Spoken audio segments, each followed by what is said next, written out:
All right, welcome to another game with SirLucien on the SirLucien Gaming channel. We have our players here. They're all muted for the moment until we jump into the game, but we're going to be playing a West Marches style D&D Dungeons & Dragons 5th edition game with some homebrew rules, some extra stuff added into it, but definitely West Marches, Hex Crawl. You're going to see all of that as we get started. Here's our players, and we're just going to jump right in. Most of these are players that I play with on a regular basis. This is also the group that helped me test the campaign, so they get first crack at it. We're going to be playing every Monday night at 8:30 p.m. Eastern with this group, and you're going to learn all about them as we go through.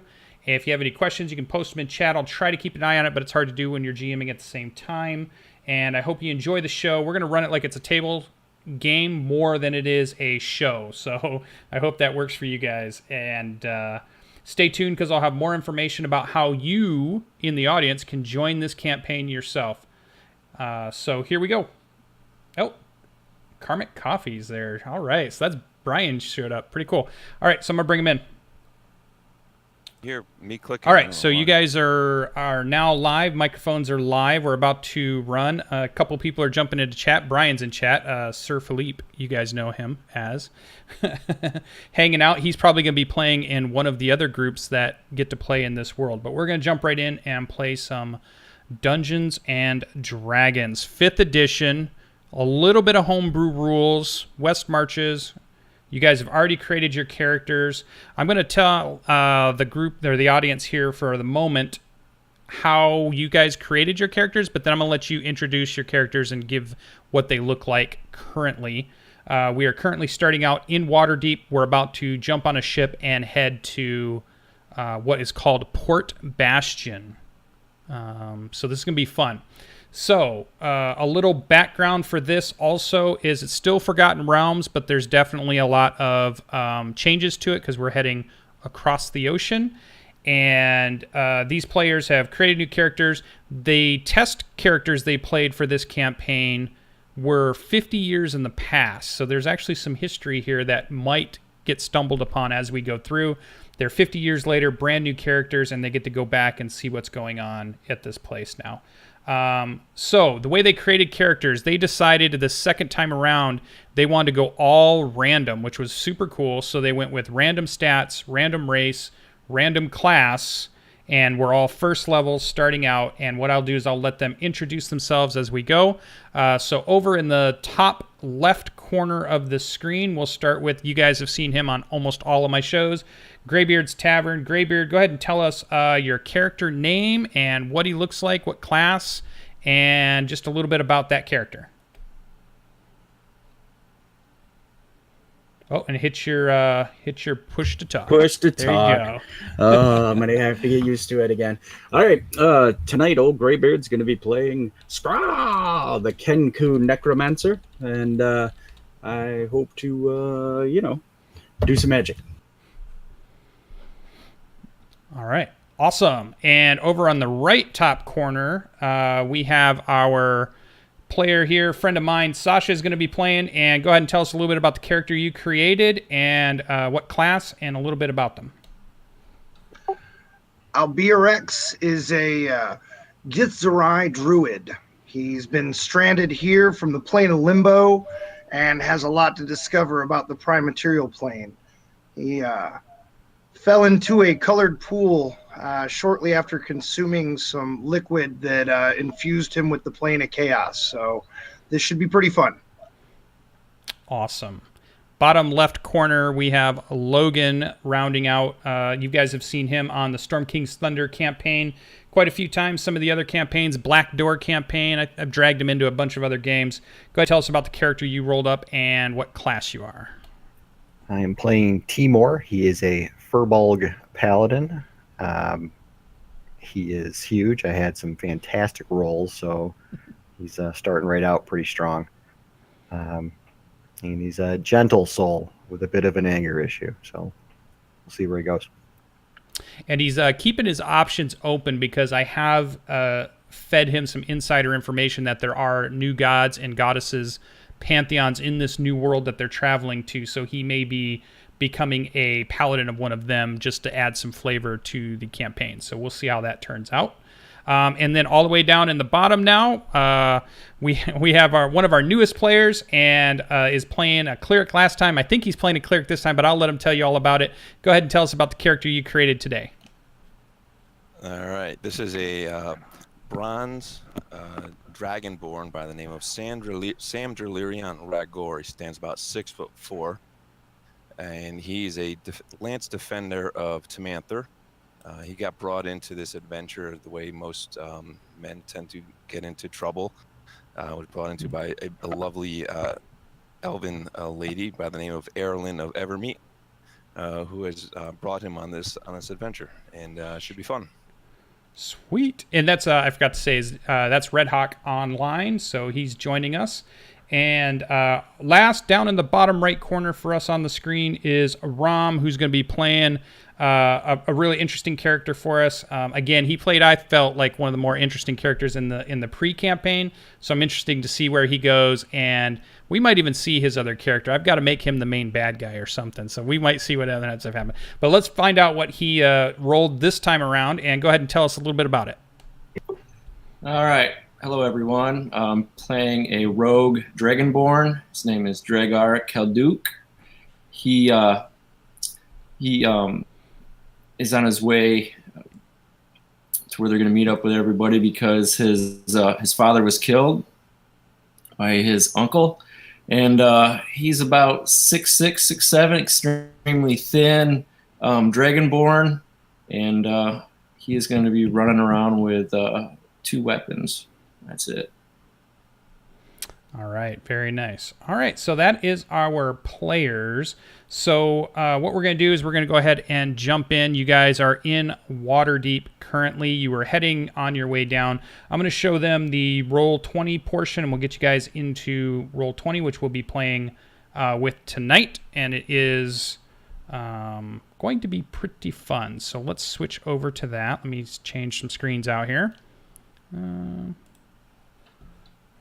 that one, there we go. All right, so now the audience gets to see our character art a little bit. We got Timor, Scrawl, Sam, Dragar, and how did you say your Alberix? Albirix. Albirix. I'll get that wrong for at least the first couple sessions. So, all right, cool. So here we are. You guys are in the game. We're taking a look at the session. We're on our starting screen, and as the adventure begins, our characters have had a little bit of time to form their group. They've been staying at a tavern, but they have overstayed their welcome. They have heard about glory and fame and riches and power out in a land to the west that has been newly found, and they are going to seek passage over there. They've heard that there are 2 different merchant companies that currently are sending ships on a regular basis back and forth to this new land, and they are hoping to seek passage to it. So I think we should open the scene tonight with the classic sitting in the tavern. You are just waking up. You are trying to decide how you're going to get to these new lands, to get to these new riches. And let's go ahead and describe the scene. So who's the first one that would be up and waiting for the others?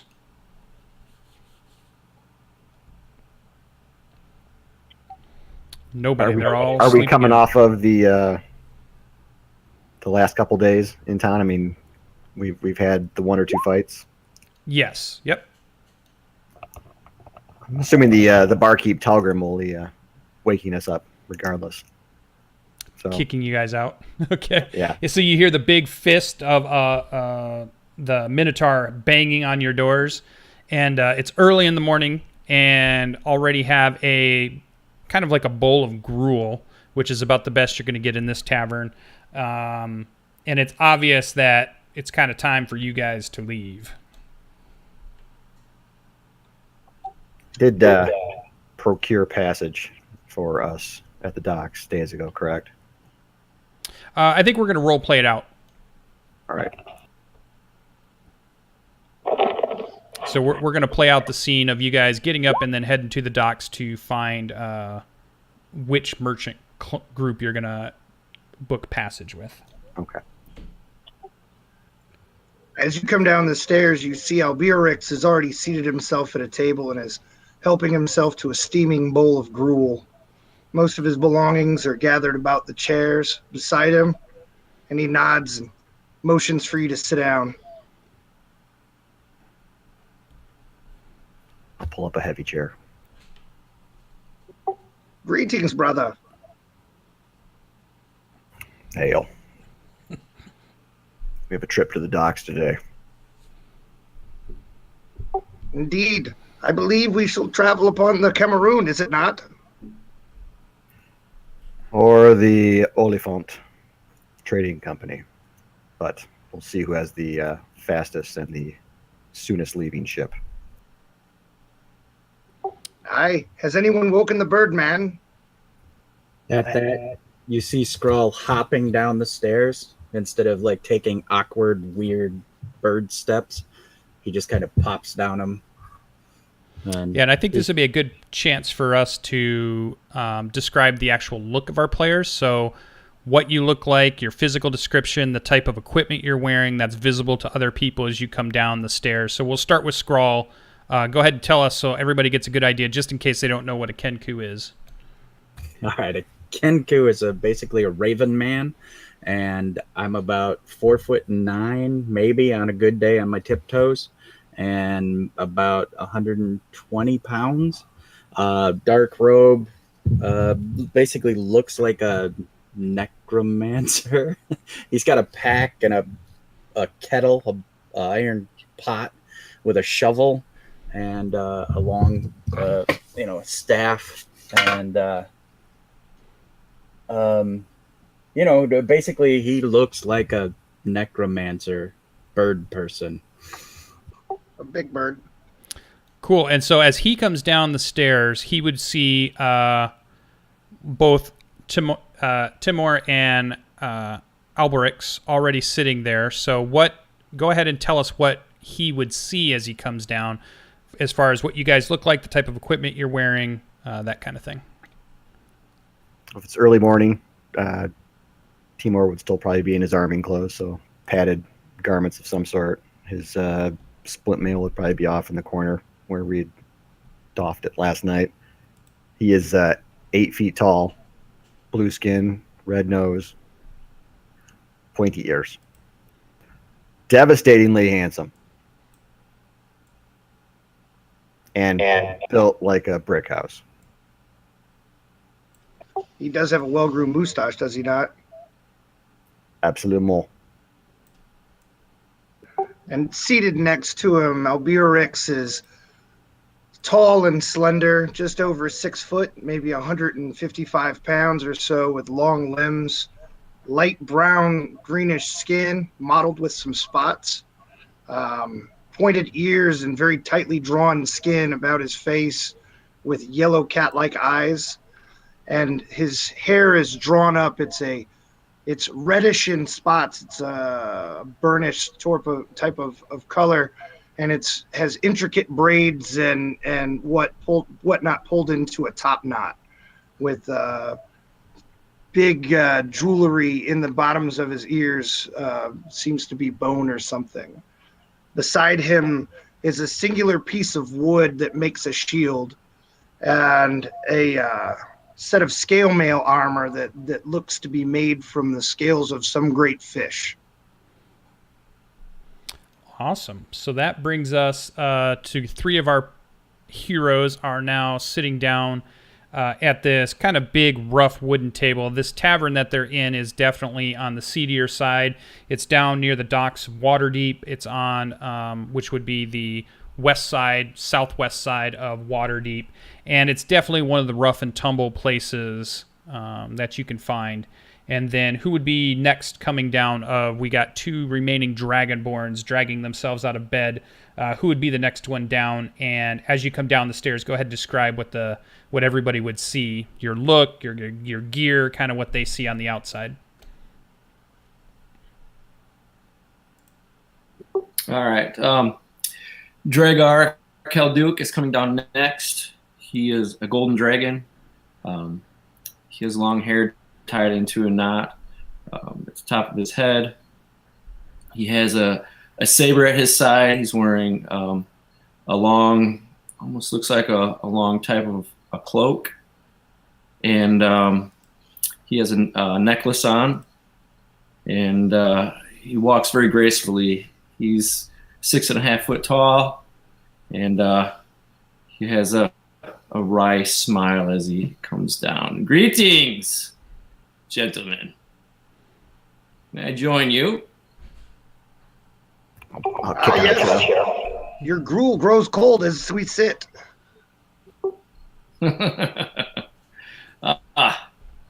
True, my friend, true. He approaches and he sits down at the table. With a nod, the gruel moves of its own accord across the table to sit squarely in front of him.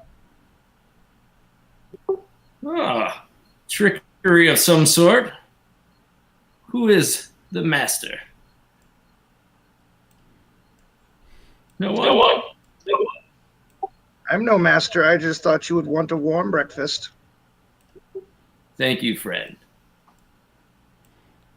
Skrull nods, bobs his head approvingly. Awesome. And so our final Dragonborn to make their entrance. Go ahead and, as you're coming down the stairs, what do the rest of the players who are already seated and look like they're either finishing up the gruel that was in front of them or just starting on it, little bowls, what do they see? All right, with large, thudding, lumbering footsteps, a enormous dragonborn comes down the stairs, dressed in a black and greenish chainmail. Stands about 6'4", bronze colored, with a shield and a sword strapped to his back. He comes down and he approaches the table, rumbling. I was told to seek you guys out.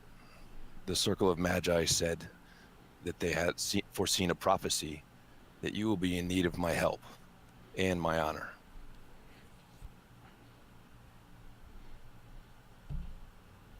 And with that, he pulls up a chair and sits down and eyes the strange members of this party and says, "May I join you?" But of course, we've shared drinks and spilt blood already. Welcome, brother. And now we're preparing to get into a bathtub and sail for 3 months together. So it's best we all be friends. Well said. Indeed, on the matter of honor, honor is something that is different from land to land, so whether we have it or not is up for you to decide, I suppose. Strange man. There is only one kind of honor, and I hope that we all have the right type. And I hope you do as well.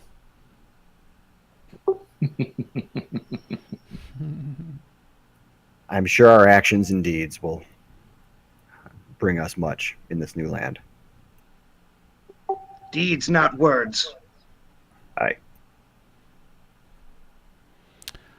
All right, so we have kind of a dingy lit tavern. You guys have finished up, and you gather your equipment, you gather your belongings, not that you have much, and you kind of push the door open, and immediately the bright sun of the morning kind of blinds you for a moment as you kind of get up into it, and you see kind of the dingier, dirtier part of Waterdeep down in the southwest area of it, and you begin to head down towards the docks where you've been told two of the merchants have ships that go in and out. Now, the slips that they kind of shore up to are right near each other. They have warehouses that are near each other, and each of the ships that they maintain kind of come to the right, kind of pretty close to the same kind of wharf, so you don't have to go too far to find either one of them. And you begin to walk your way through Waterdeep. So let's do... As soon as I exit the building, the red scarf that hangs loosely about his neck tightens up about the bottom of his face and draws tight with unseen hands that work it conveniently about his face, so that mainly his eyes and ears just show above that. That is a good trick. And then Timor will shrink down to 6 feet tall and look a lot more human for the negotiation portion of this dock meeting. An even better trick. Skrull just slides his hood over his eyes.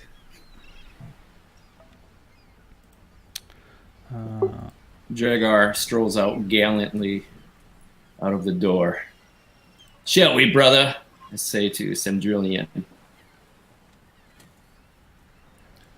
Let's see where this takes us. All right, so it doesn't take you too long to make your way there. You have a choice between what you've heard of the 2 merchants that currently ships are in dock, and they're even here today.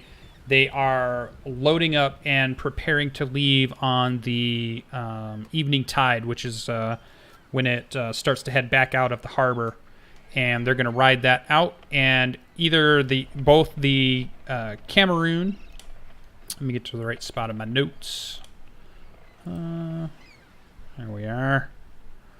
Yeah, Cameroon Imports has a ship in at the moment, and so does the Oliphant Trading Company.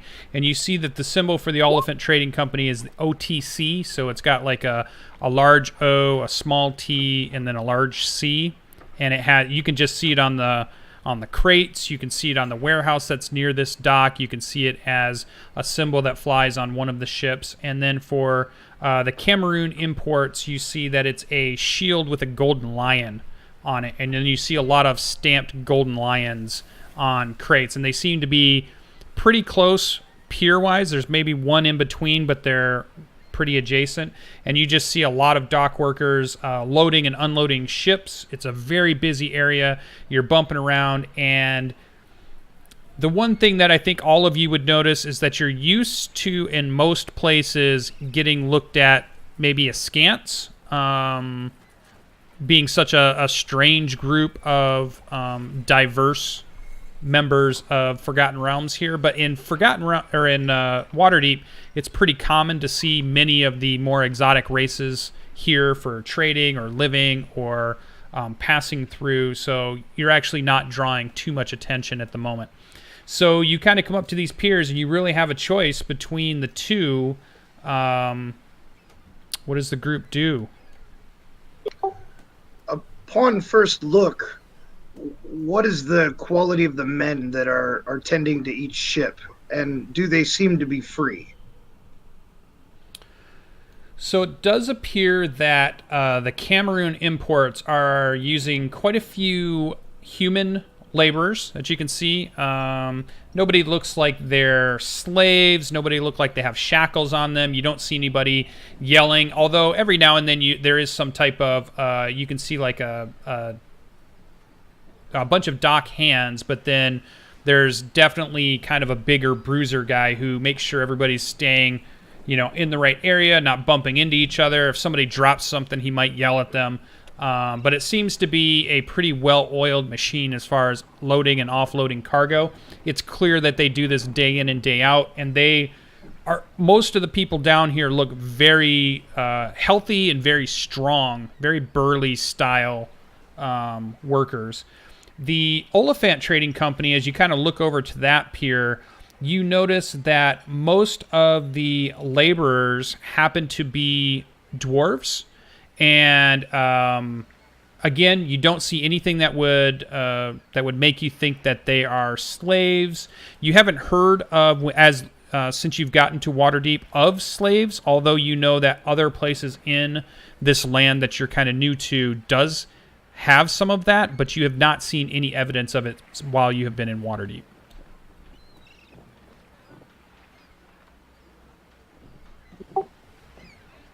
Do you think the short men are sailors better than the men? I do not know. I know nothing of ocean travel. But dwarves are stout and good for the most part.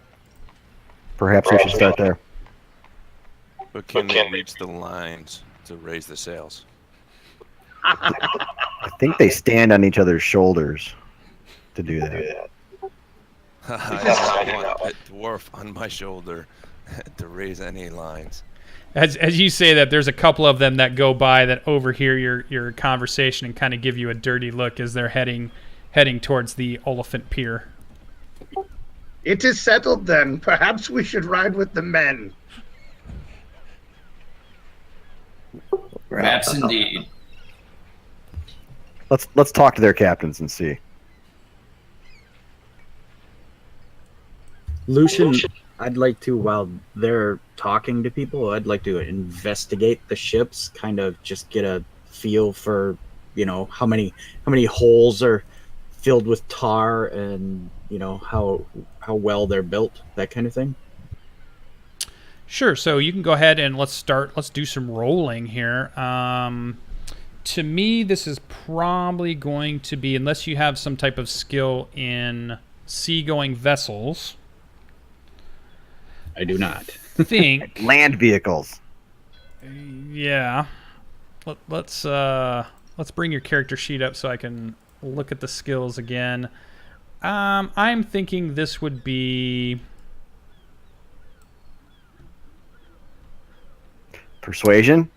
yes, no. Indeed, persuasion. I'm going to go with perception. All right. So, first roll of the campaign. Here we go. All right, so you're looking at each one. One thing that I think you would notice is that both ships that are on the Oliphant Pier and the Cameroon Pier, and there's actually a couple of them, but you can tell one of them is being ready to go out on each of the piers. So there's ones that look like they've been sitting there for a while. They might be getting worked on. They might have a different schedule, but there's one at each pier that's clearly going to be leaving soon. There's a lot of activity on those. And they seem to be, as far as you can tell, in well repair. The one in between the piers, there is what appears to be some other merchant company, and you can tell that this must be a much more run-down hodgepodge of smaller merchant ships, and they seem to be much more worn, much older ships. But these ships that you're seeing from Cameroon and from the Oliphant Trading Company seem to be much newer ships, so they kind of stand out amongst the other ships that are near them. You also notice, even though that it is all dwarves loading the Oliphant Trading Company ship, it seems to be all humans on the ship. Ah, okay. Okay, cool. That's a good detail.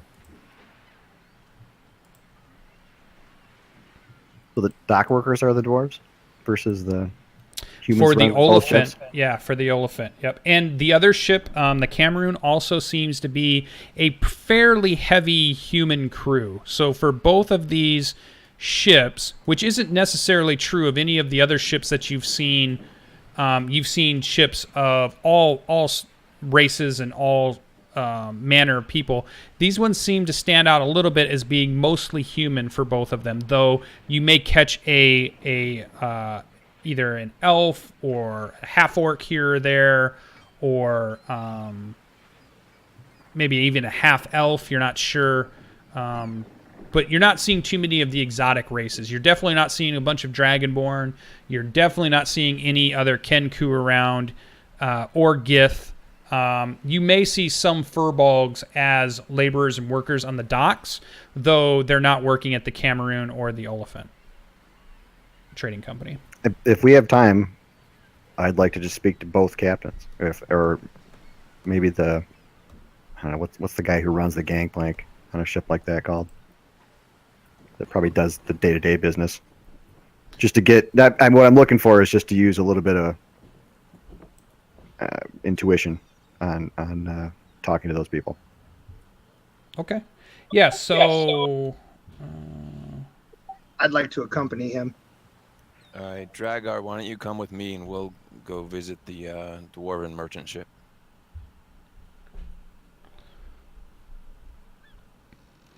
All right.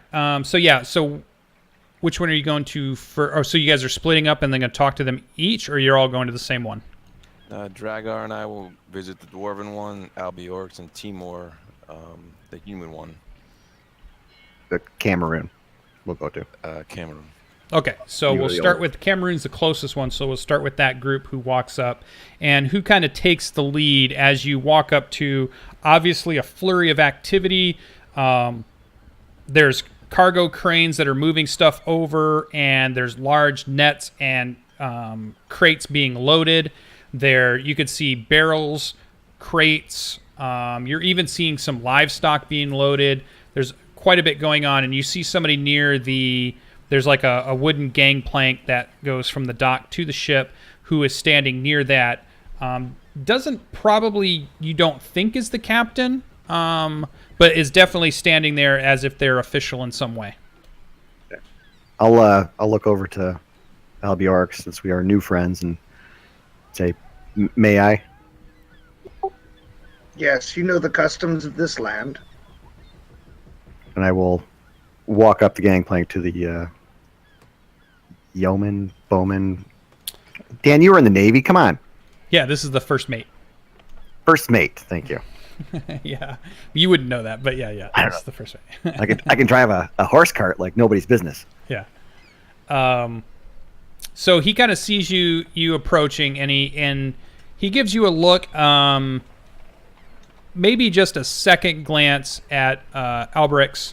A little bit. They're not as common of a sight in Waterdeep, but as you come up, he kind of gives you a nod, and he's watching the cargo net that's above all of you at the same time, just kind of watching it and making sure that the laborers are doing what they're supposed to be doing, keeping an eye out for any danger. But he's definitely listening to you as you kind of walk up. He gives you the nod.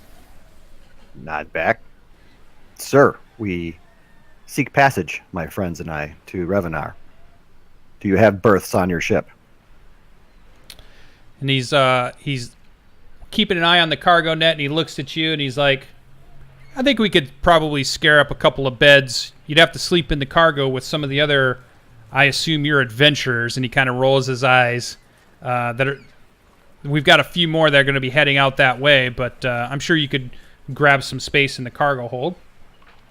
And he kind of reaches his hand out and he introduces himself as Enos, the first mate of the Flying Pride.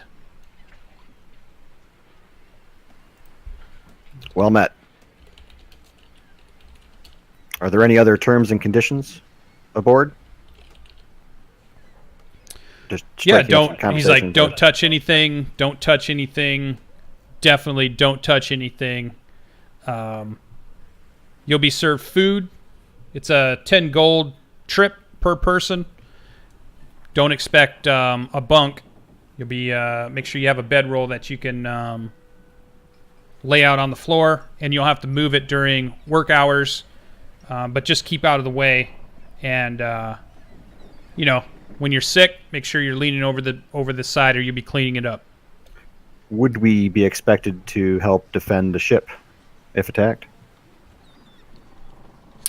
He kind of gives you a look, and he's like, "Nah, the Flying Pride, no ship's going to catch up to her. We'll be fine." So she's fast. Yeah, and he just kind of sweeps his arms out and kind of gives you this look of, it's obvious, like this ship and the way it's designed and how new it is, and cutting edge in shipwright. And he's like, yeah, just look at her. I'll point over to the Oliphant's ship. Is it faster than their ship? Yeah, and he kind of spits out into the ocean and says, we can take her. They claim that she's quick, but we'll get there first. And then he's kind of watching the crane again that's above you. And you can see like the amount of cargo that's above you guys in this net. If the net were to give way, would just crush all of you right here on the dock. But they're watching it as it moves over, and then it begins to lower into the center area of the ship. Into the cargo hold. Is that enough conversation to get any kind of insight onto or just presence around the ship? get a feel Yeah, for you the can ship? do an insight check with him. I would like to as well, because the whole time I was just taking it all in.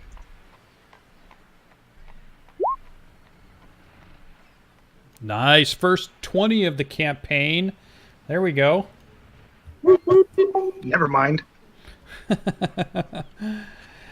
So what you definitely get off his body language is he is very proud to be serving on this ship. And as you're looking at the ship, it seems to be in as good a condition as any ship in this harbor that you've seen. The only one coming close and might be even considered in what as good a shape is the one that's over on the Oliphant Trading Company. So it's obvious they're competitors. It's obvious that they take pride. He's taking quite a bit of pride in being assigned to this ship. He feels like there's a lot of status to that. And he has, he's full of confidence. It's like the ship is a magnificent ship in his eyes. So any type of questions you would ask about it are always going to be, this is the best ship. Nothing could go wrong. Think of it, think of it like the guy standing out in front of the Titanic before it sails and is like, not even God could sink this ship. That kind of confidence in the ship.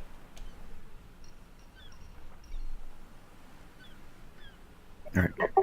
I'll look over to Alborix. So, pronounce that for me one more time. Albirix Albirix.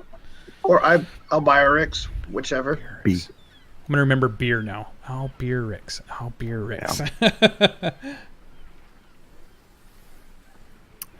All right, so while you guys are standing there, let's cut over to our other crew that have walked over to the Oliphant Trading Company, and you see a bunch of dwarves who have. You are really impressed by the organization, how things move like a well-oiled machine. You can tell that the dock equipment they're using is top-notch and is able to move even more cargo than any of the other type of crane contraptions that you're seeing in the other docks. Though the ship does seem to have mostly human sailors as they're directing the cargo into the cargo hold, and you walk up and you see nobody at the gangplank as you come up. Who's kind of taking the lead? Samuel.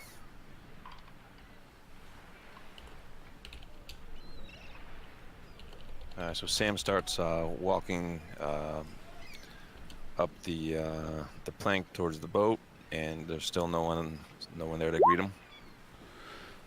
As you're at the bottom, you don't see anybody there. It seems like everybody's kind of, their eyes are on the cargo net. There's people moving along up on the deck that you can barely see from down here on the pier, and but there's a gangplank that kind of leads up to the top of the ship here, to at least the middle part of the ship, midships.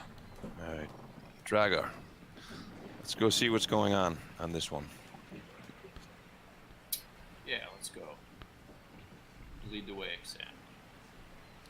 So I lumber across the plank onto the ship and take a look around, see if I see anyone of importance or anyone that could be possibly in charge, or what kind of strange looks we're getting as we board the ship. Yeah. So as you get to the top of the gangplank, as you're kind of moving up, and then you're about to set foot on the ship, you see you hear from your left-hand side, which is towards the back of the ship, the aft of the ship, and there's like a aft castle back there where you can see that the steering mechanism is, and you see a human kind of shout out, "Hey, what are you doing there?" And you see him kind of leave the area he's at, and he moves across the castle area, and then comes down a set of stairs that lead to the mid deck, and is kind of running, or kind of not running, but fast walking towards you officiously, like as you were kind of standing there about to take a step onto the ship. All right, so I back off a little bit, kind of hold my hands out in a peaceful gesture, We are here as friends. We are just seeking some information on your fine ship here. Who would we talk to about that? And he kind of holds out his hand, and he introduces himself as Hinto. And he's like, well, the captain's not here, but we're preparing to sail. And he kind of looks at you, and then he looks over to the people that are standing behind you. So there's two other people came with you, right? Well, Skrull? Did Skrull go with you too? No, I was kind of standing around checking both ships. Oh, okay. You didn't go with either of the two? No. So it's the two Dragonborns. Okay, yeah. So and he kind of looks you over, and he's like, all right, well, we can probably fit you and your companion there, but it's going to be tight. We got a lot of cargo to take over. It's going to be about a 3-week trip. And he looks at you, he's like, you don't get seasick, do you? We come from the coast, the far coast, far east of here. So no, we do not. Dragonborn, we are, and we do not get seasick. And actually, you see 2 of us. There are 2 others, 3 others that would need to accompany us. So there would be a total of 5. Would you have room for that many? And then he's kind of looking around, and he's like, well, it's going to be tight, but all right. 10 gold it is per person, per head. Be here in 2 hours. We're heading out when the tide starts to leave the harbor. 10 gold. It's the best you can do for 5 of us. Yeah, he kind of laughs.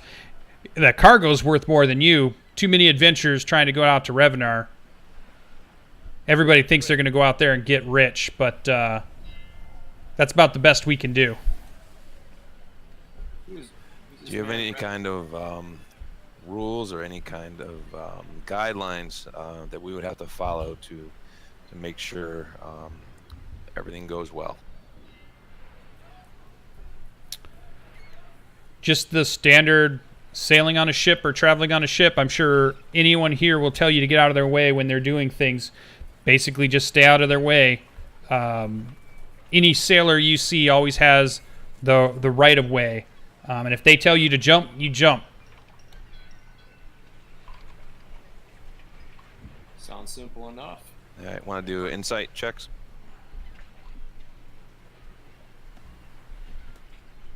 Oh, you can. Roll the dice.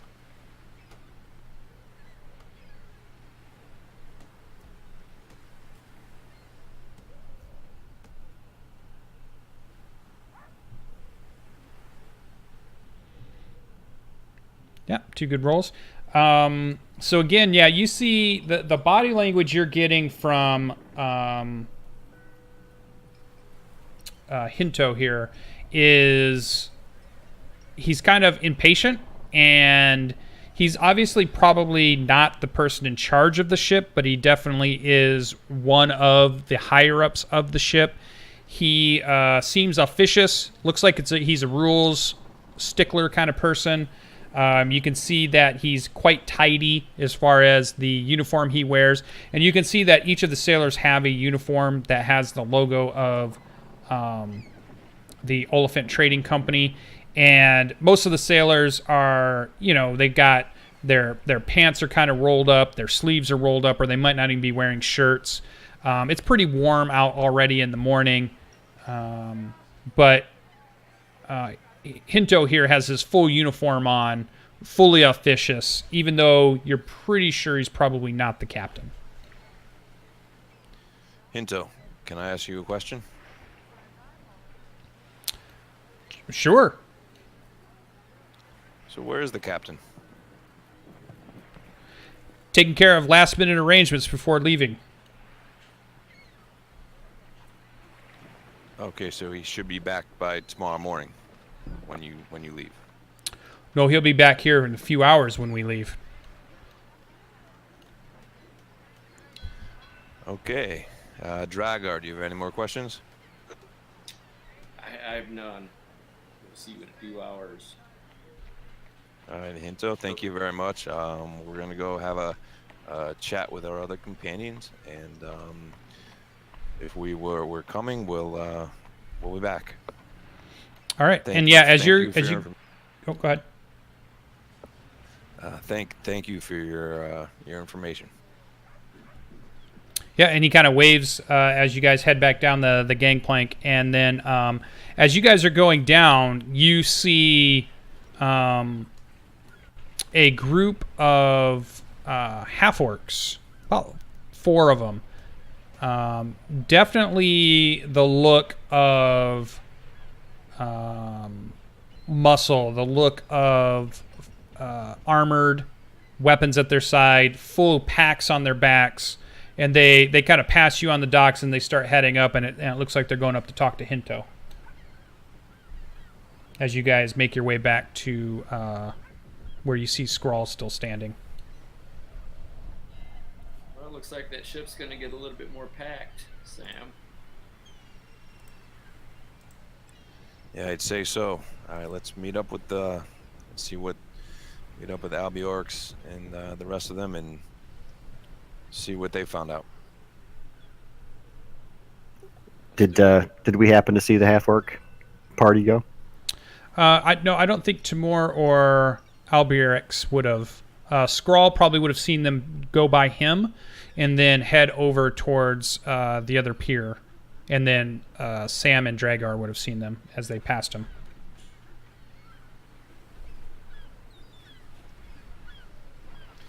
Seems like there's some members of this ship that are preparing for battle. Does it seem that way to you? Not sure if it's battle or they're just prepared to go over and venture, I guess.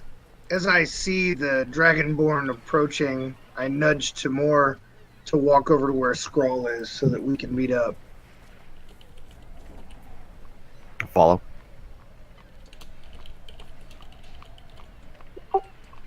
So what is it did you find out? The ships look sound, he says in some weirdo's voice, a voice you've never heard him use before. So the ships are of equal construction. And what did they tell you, Dragonborn? They said quarters are tight, but they could squeeze us in. We didn't speak to the captain, but his second in charge seemed very impatient. I was not too happy with his tone. 10 gold.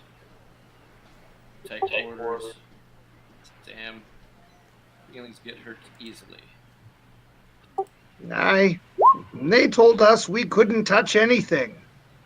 Don't touch anything is all they said. Well, it's not our ship, but we've got pretty much the same deal over there.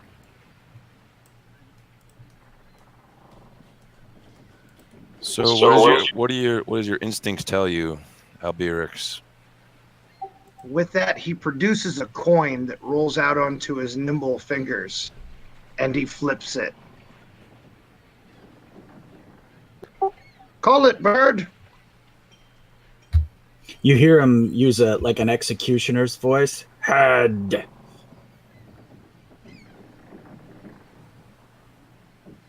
If it's higher, if it's four to six, it's heads.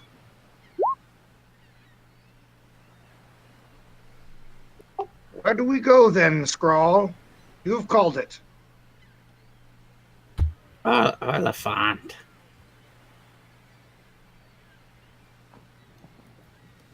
The ship that Timor looked at. They looked at Cameroon. Oops, I called it backwards. Ooh. All right, yeah. Cameroon then. Cameroon. Okay. All right. So we see our camera kind of fades back. We see our party members kind of nod in agreement after a coin flip, and we see them, shoulder their packs and their equipment, and they start to head to the Cameroon ship where Enos is going to go ahead and get them settled in. They'll pay over their 10 gold. Here is where we're going to take our first break of the evening. It should be about 5 or 10 minutes, and we should be right back. So don't go too far, because we're going to start our voyage over to these new and dark lands called Revonar, heading towards Port Bastion. And it sounds like they're going to be sailing on the Flying Pride. The other ship was named the Dragon's Grace. I might not have mentioned that, but okay. So let's go ahead and go to our break and just stay here in channel. If you're enjoying the show, definitely let us know. If you happen to miss this, it is going to be on YouTube. And if you're listening to this later on, weeks down the road in YouTube, fear not if you miss it live. You will get to see them. I will post them up so that everybody can get a chance to check them out or even listen to them on their way to work, that kind of thing. So stay tuned, and we will be right back.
You want us all like head banging or something? All right, no, we're already back in. All right, welcome back. Here we go. Brought everybody back in. The ship has.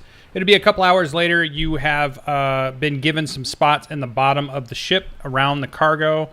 You do see a few other passengers also kind of laying their bedrolls out. There doesn't seem to be a lot because the place is just packed with cargo.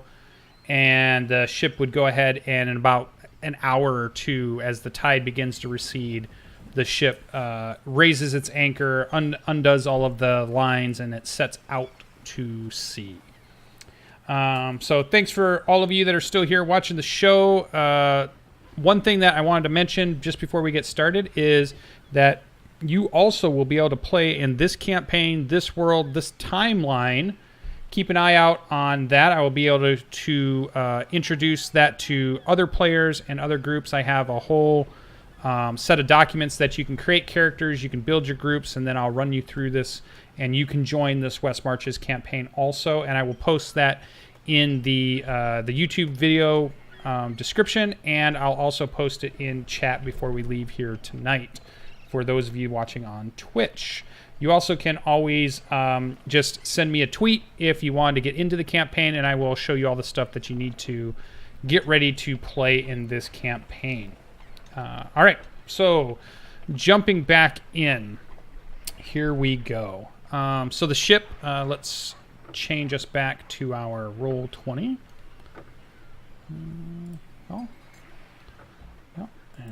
Transition to Roll20, perfect. And I need my Roll20 so we can all right, so this is a journey that takes several weeks that you've been told, and it feels pretty boring as you've been on the ship. You've talked to maybe a few of the crew, but they mostly keep to themselves. They kind of treat you guys more like cargo than anything else. Though every now and then you can probably get into a dice game or a card game with some of the sailors. Though they typically don't let outsiders in too much. And those other passengers that you see seem to be keeping to themselves. They don't look like the adventuring type like you. They just may be heading to Port Bastion for whether they're on business of some sort or they're going for some other reason. They appear to have regular kind of townsfolk like clothing, and they have a big trunk that they have with them that appears to have like all of the stuff they're bringing with them, whatever might be in that, and they kind of keep to themselves. They definitely kind of keep away from your group and your area.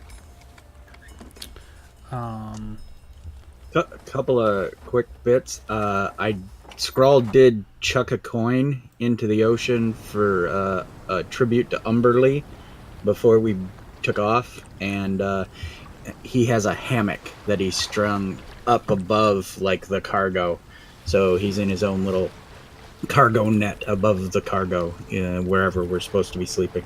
Well, Beerix is clearly jealous of the hammock idea. All right. So it's about 2 weeks in, and you are certainly bored to death. Probably, Albirix probably wouldn't need to do it, but I think the other four of you would probably need to make a Constitution saving throw at this point. This is the longest you've ever been out on the open ocean, and it's definitely different than just taking a river ferry or taking a short boat ride. Being 2 weeks out to sea may or may not be affecting you. Oh yeah, you guys are passing it with flying colors. Awesome. All right, so all of you have noticed that a few of the other passengers have gotten sick throughout the trip. One of the man and his wife, and it seems like he must just not be someone who can, get seasickness super easy, because he's been sick for probably the 2 weeks and he's been having trouble. She keeps him hydrated. They have some special broth that they feed to him to keep him going, but he is definitely just terribly sick this whole time. Spends most of his time up on deck, retching over the side, dry heaving, and then they just try to take care of him as best they can. The sailors obviously are used to this. They seem professional as you see them go about their work. Your days kind of flash by, just long in boredom, but the sights in the sea itself are magnificent as far as the eye can see out to the horizon. The waves, the different clouds and stuff. It's been pretty good weather the most of the time you've been sailing, and it's on the second week, towards the end of the second week, during the evening. I think we're gonna all have you guys tell me what your passive perception is.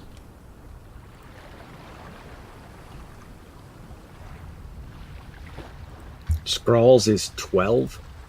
12. 16. Oh, nice. 13. Yeah, Sam's is 13. All right. So let me make a roll.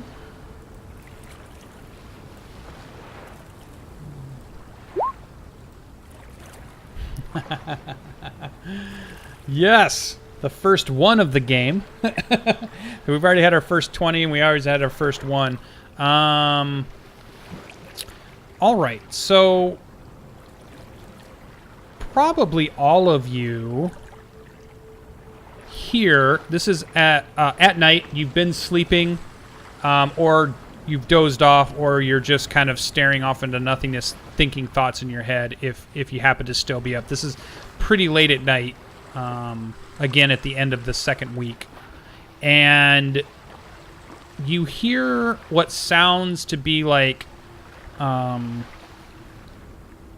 of a loud thump on the deck above your head, and then you hear kind of a splash that stands out a little bit from the other water noises that you're hearing. It's hard to tell because there's a lot of creaking and groaning and the moving of the cargo that you've gotten used to, and the ropes and all of the other noise that goes with the ship. But this definitely stood out as something different from the 2 weeks you've been on this ship. But nobody else seems to, nobody else that's down here in the cargo hold seems to have noticed. And after that, it gets quiet again. Well, that didn't sound good. I'm not going to put my armor on, but I'll buckle my sword on and head up. Alberix grabs his staff and walks up deck.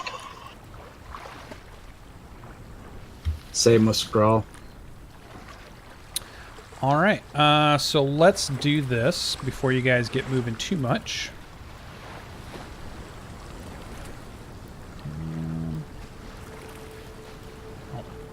Sam, what do you think? What the heck?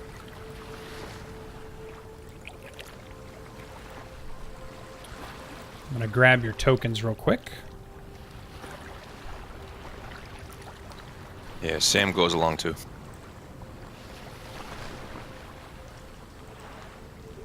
Gregar takes up the rear.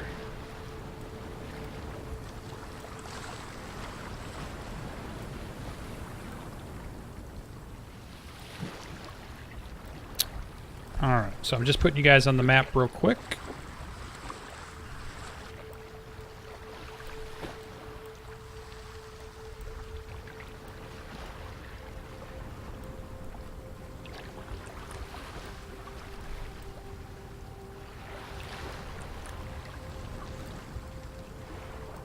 You're still considered medium size, right, Furbolg?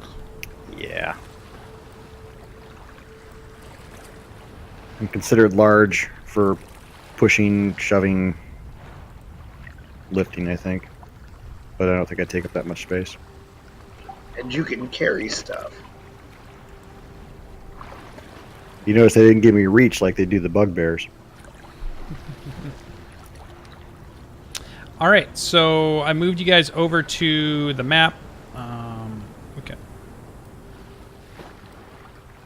I think everybody should have control of your characters here. So what you're seeing is you're in the lower deck at the moment. So there's another deck that goes even lower, which is more cargo below you. And then there's stairs that go up to the upper deck. So this set of stairs here goes to the upper deck. And this set of stairs here will go to the upper deck also.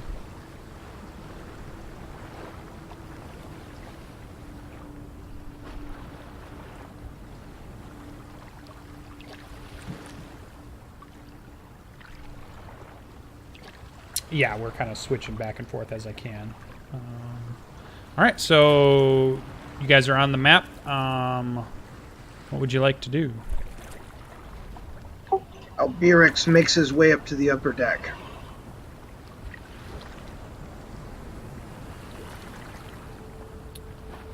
I follow him and the Furbolg. All right, so I'm going to put you right on the stairs. Albrecht is the first one up. He went to the north side of the ship. Timur, you're behind him then? Next one on the stairs? Okay. What about everybody else? Should two of us go up the south part of the deck? Scrawls behind Timur. Okay, so you'd be there. All right, so you'd be there.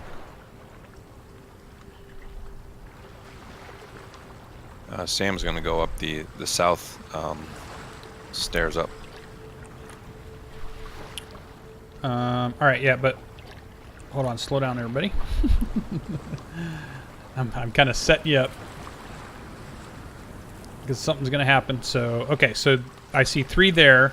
Where's Dragar and Sam? So, Sam, you're going to the other way? Yeah. Okay, so go you're the going other to be way here. and see if Dragar will come with me. And then, yeah, Dragar, you're going to follow her, or you go to the... Okay. So then you would be there on the stairs behind him. So, I already had you there. All right. So that's how we start. Okay. So as Albrix, you come up and you step on this part of the deck, and Sam, you kind of at about the same time move to that part of the deck. There are the people that are right behind you, just like this. And I need Albirix and Sam to go ahead and make a dexterity saving throw.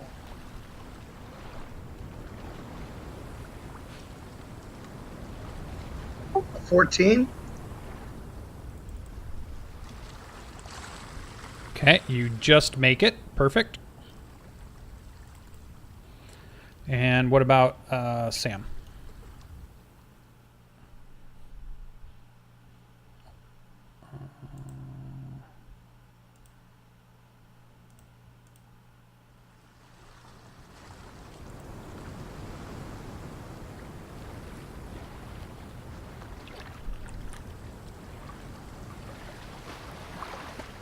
Did you find the dexterity saving throw on the character sheet?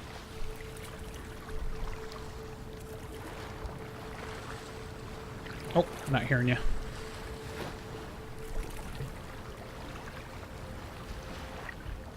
Oh, there we go. 2 14s. Good. Okay, so as you both start to step up onto the deck of the ship, you realize immediately that it's very slippery, as if there's some type of slime or something covering the deck area, and you nearly fall.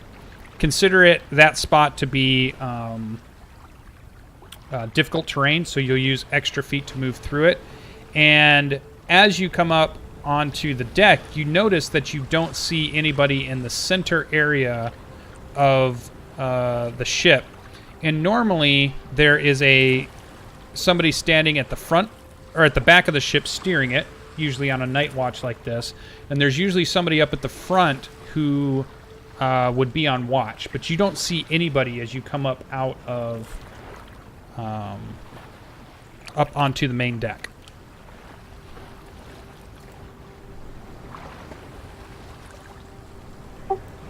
I think something's wrong. Not a soul on the deck, you say? Yeah, you don't see anybody. And you can see the wheel up on the aft part of the ship. It's just kind of rolling, and then it rolls the other way, and it's just like there's nobody at it. Sam, what'd you say? Something strange? Yeah, I think somebody should grab the wheel. I'll go for the wheel. Watch my back. I run to where the wheel's at to man the wheel.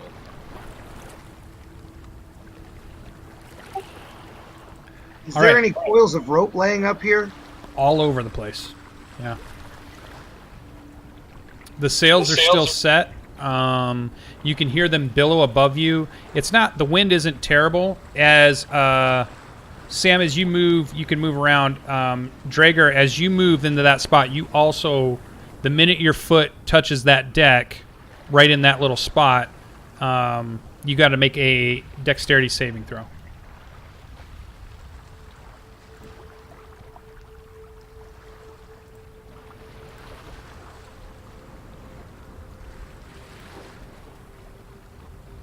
Nice. Say a 21 nails it.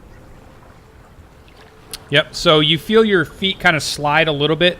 There's clear that there's some type of slimy substance on the deck right at that spot. And you kind of slide, but you're able to keep your footing as you move and then head up to the deck where the wheel is turning. All right, I'm gonna head up there and look around, see if I can see anything that is odd.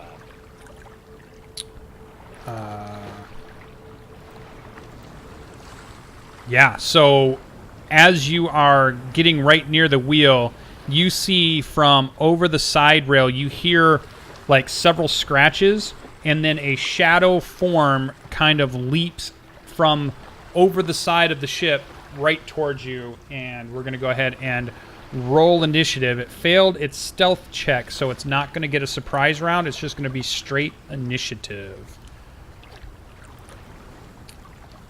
All right, first combat of the night.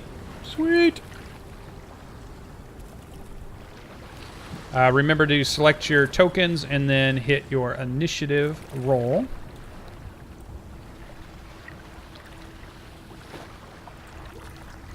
Nice one.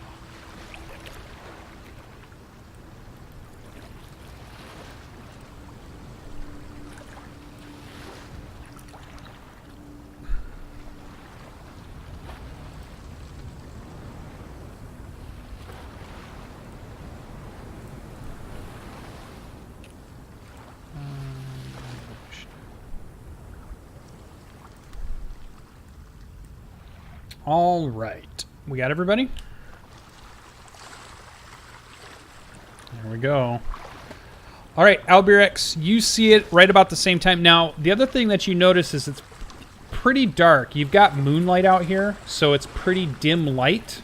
It is hard to see. Perception checks would be at disadvantage, that type of thing. But you do see a shape that seems to leap up on the railing and looks like it's springing towards Sam, who's standing near the wheel that steers the ship.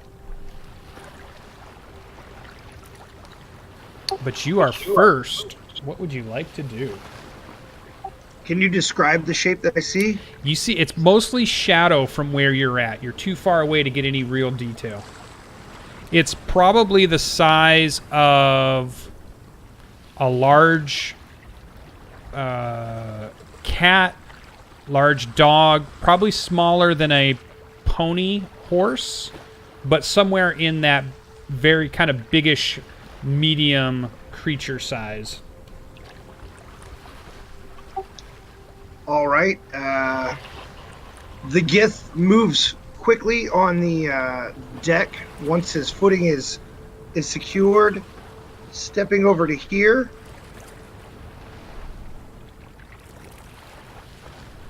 And once there, his hand goes back and a slight glow starts on his fingertips. and a line snaps out as his cerebral whip that is laced in pinkish psychic energy lashes out to the dark shadow that seems to threaten his friends. All right.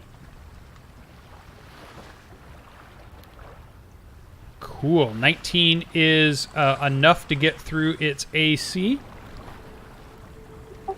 The psychic lash wraps around it and pulls it over the rail as it hits it. It's going to pull it in the same direction that I am. Okay. Now, is there a save or a thing that it can do to resist that? If it's larger or smaller, I can pull it 10 feet closer to me.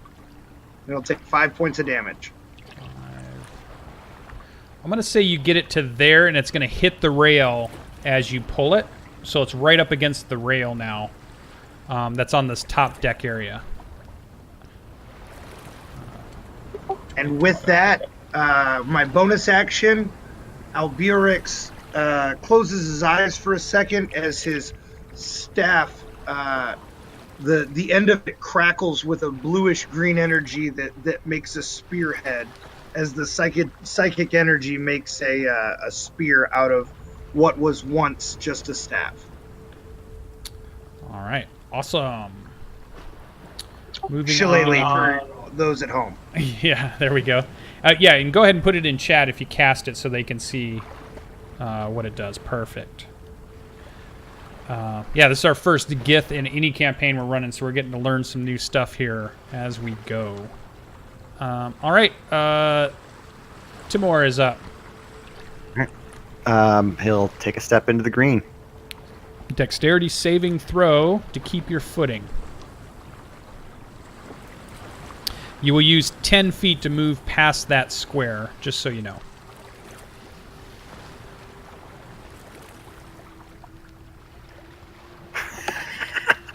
All right, yeah, so you slide 5 more feet, and you are now prone, and you have no more movement. Now, you can still do stuff from there, but the slipperiness of this, and you realize that it's some type of slime that just coats that area of the deck as you are laying on your back at this point. I feel so funky. All right, well, he'll thrash about until you can stand up. Okay, well, you still have action or bonus action you can do from prone position, but okay. I'll draw my longsword. Okay.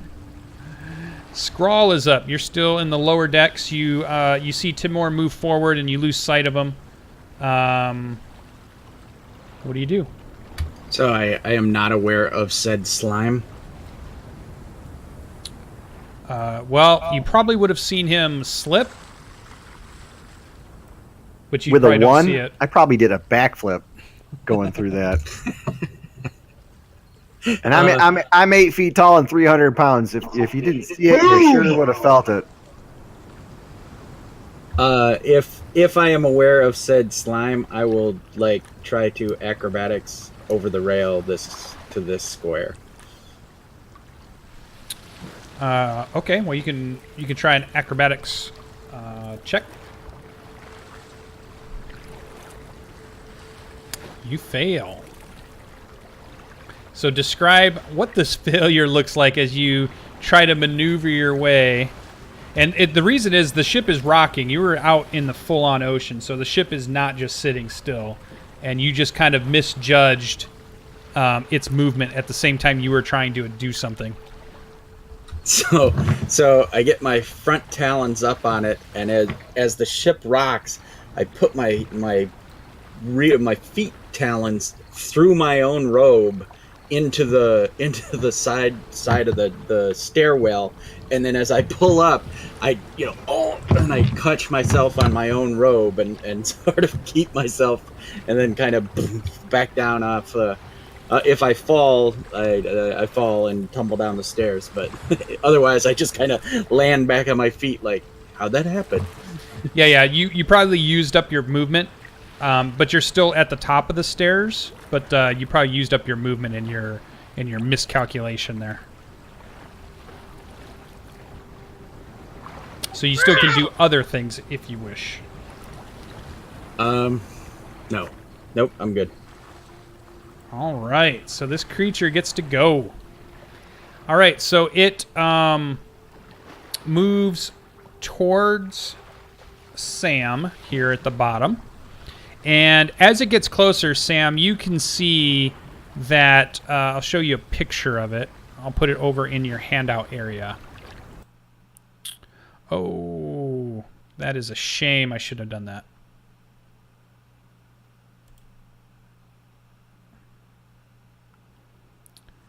That's what happens when you hit the wrong button and it loads into a totally different game. That's why I hate World mouse of X. push to talk. All right, I'm back. Woo. Yeah, see, mouse button 4 in Roll20 is back a page. And so that's too close to my other mouse button I'm using. All right, so let me show you the handout. That's what I was doing.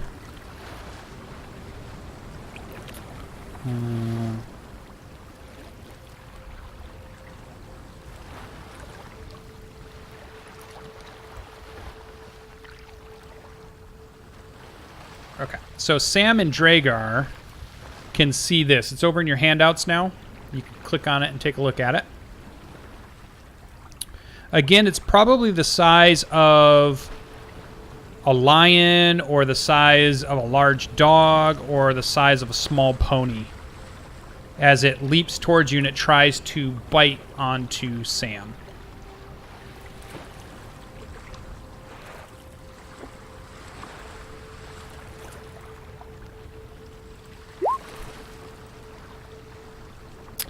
All right, 23. So a large maw with sharp teeth attempts to latch onto you. I assume that gets past your AC.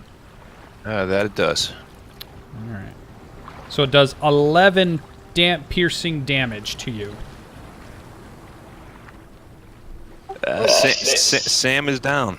Oh, so what he has is he has Sam in his jaws. You see Sam's eyes roll up as the teeth pierce into his body, puncturing through some of his armor that he wears. He kind of goes limp, and it looks like this thing is about to turn around and head back to the edge of the ship. All right, that brings us to Dragar, standing right next to this. As you see this whole thing happen, what do you do? Sam! You guys! It's gonna take Sam overboard! I run to his side with my rapier, or my saber, I mean, and my dagger drawn, and I'm going to attack it. All right. And Attack I lunge away. at it, trying to get Sam free of its jaws. Okay.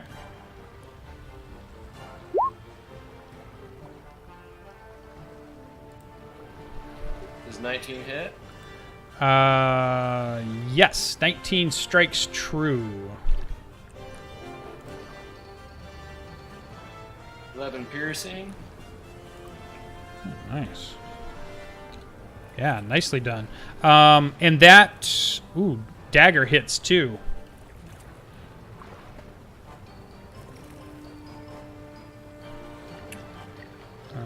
But just one of those gets sneak attack, right? Yeah. So I think it's just the 3. Yeah, just the 3 for the bottom. Yeah, and so it tries to hold on to Sam, but as your dagger rips into it, he lets go of Sam, who drops unconscious to the deck. And then it kind of hisses at you, and it looks like it's going to lunge towards you next. Anything else, Dragar? I'm going to position myself to protect Sam. So I'm going to try to step in between it, what I can, and Sam. If you try to get in the same square as him with the boat rocking, I'll probably have you make an athletics check, and if you make it, you can kind of straddle over him. If not, it might cause you to stumble. Do you want to do that? Yeah.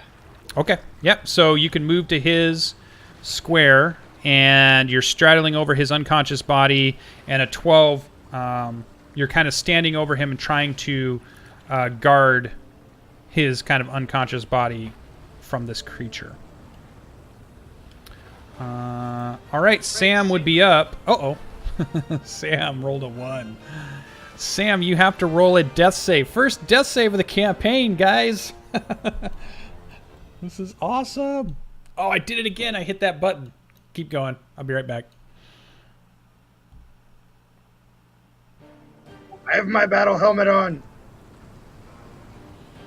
There we go. All right, I might have missed what you roll. Oh, there it is, 11. So you made it. Perfect. 1 success. I need to change my push to talk, or that's just going to cause a problem. So give me a moment.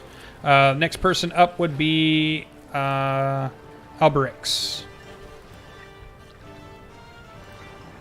All right, Alberix sees that everything is kind of going bad here.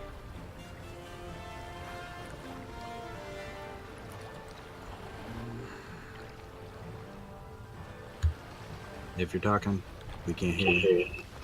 Sorry about that. So, is this all difficult terrain on the deck? No, just the area I marked out is the only place where the slime is.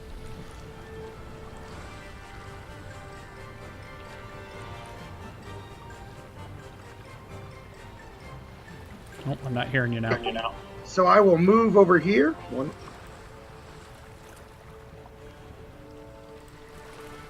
Okay.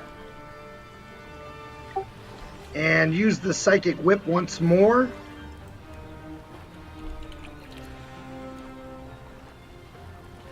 All right.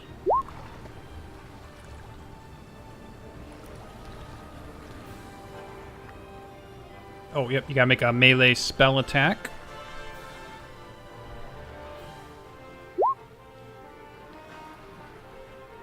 Oh, Critical hit. Critical hit. You get 2 dice rolls for that. 9 points of damage as it wraps around its throat and pulls it backwards 10 feet.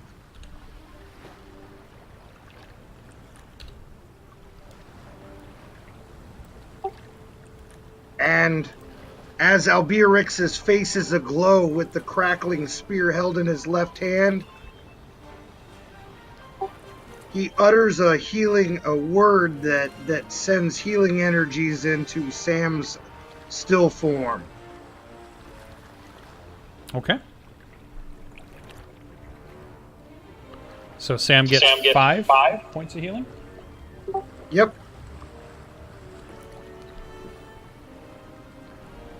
Awesome. Anything else? Nice round. That's it. Timur, you are prone on the deck, but it is your turn. I stand up for 15 feet of movement, I believe. Yep, half your movement to stand. I'll move there with my long sword held in 2 hands. Ooh, nice. Okay. And I can't do anything, so I'll just dodge with my action. Okay. Scrawl, you're up. You're on the stairs, kind of gathering yourself back up. So Skrull points one of his, raveny talons at the creature and slams his staff to the deck. And as he does it, he mutters something under his beaky breath, and a ghost-like bell, like gigantic Liberty Bell-sized bell, like a ghost form of it, rings over top of the creature if I hit. Sounds like Toll of the Dead. Yeah. Hey, there you go.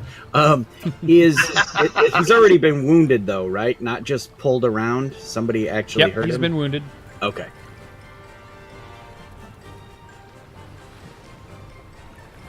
$12. Does it need to make a saving throw, right? No, the first time I need to hit him. So, but I clicked the wrong one. Oh, He okay. needs a wisdom save. Yeah, I think it's just a saving throw. I don't think you have to roll to hit.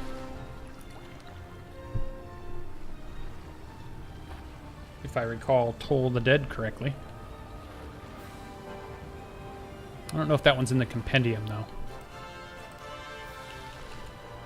It's just a DC 14 wisdom save. If he fails it, he takes the damage. If he makes it, he takes no damage.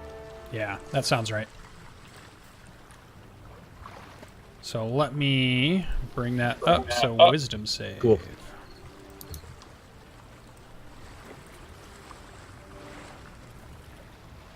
Oh, he made it. His will shakes off your magic. And since it's the first time we've seen that, what does it actually look like? Or is there any visualness to this spell or not? Like I said, I slam my staff to the ground while pointing at him, and a ghostly brass gold bell appears around the person, Cool. and they hear it tone, but nobody else hears it. They just sort of see this ghost bell appear around them. Okay. So you notice that you've attempted to damage it, but you can tell that it took no damage. It was able to shake off that spell. Anything else from Scrawl? No, I'm afraid of the slippery stuff and trying to climb at this point. All right. All right, so this creature is tired of being dragged around, so it is going to leap onto Alberix and attempt to bite him. As I close my character sheet for some reason. Here we go, a bite. So we see the jaws open up. Does a 15 strike you, sir? I'm unarmored, so it does. 7 piercing damage as you feel these teeth, and you can feel some of the slime that kind of comes off the body of this thing, and you recognize that it's clearly the slime from on the deck. This thing is very fish-scaled-like creature, and now that you guys are seeing it, let me actually show you the picture of it. For those of you that are close. That would be, yeah.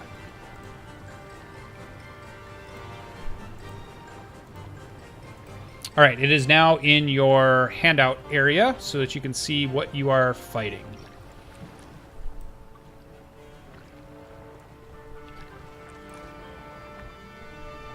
Under our journal? Scrawl, it's still a shadow to you. There's no light up on the deck, and it's hard to see what it is at the moment. You got to be a little closer. All right. It feels pretty big to you, like a big predator cat kind of like shape, but you're not sure what it is. The others have got a good look at it. So that is its turn. Actually, you are now grappled, Alberix. And you cannot move until you break the grapple at this point. You can attempt to break it on your turn if you wish, but you have 0 movement at the moment. That brings us to Dragar. You are up. All right. Help is, me! Is Sam awake? You see his eyes begin to flutter, and what did the healing word look like when you cast it on... was it an enchantment that only comes from your body, Sasha, or does something appear on the body of the one you're healing? As the words escaped Alberix's mouth, a misty fog, like as if you're speaking in the cold, hot breath in the cold, escapes his mouth and then dissipates, and then when he gets the healing, it kind of comes forth from his own mouth. Nice. Okay, yeah, so that's what you see. All right. I look down at Sam, see him starting to wake. Sam, still up. Protect yourself. Let's go help Alberix. I'll be fine. Go aid our friends. So I run across the deck, saber and dagger in hand, and I leap onto the creature. All right.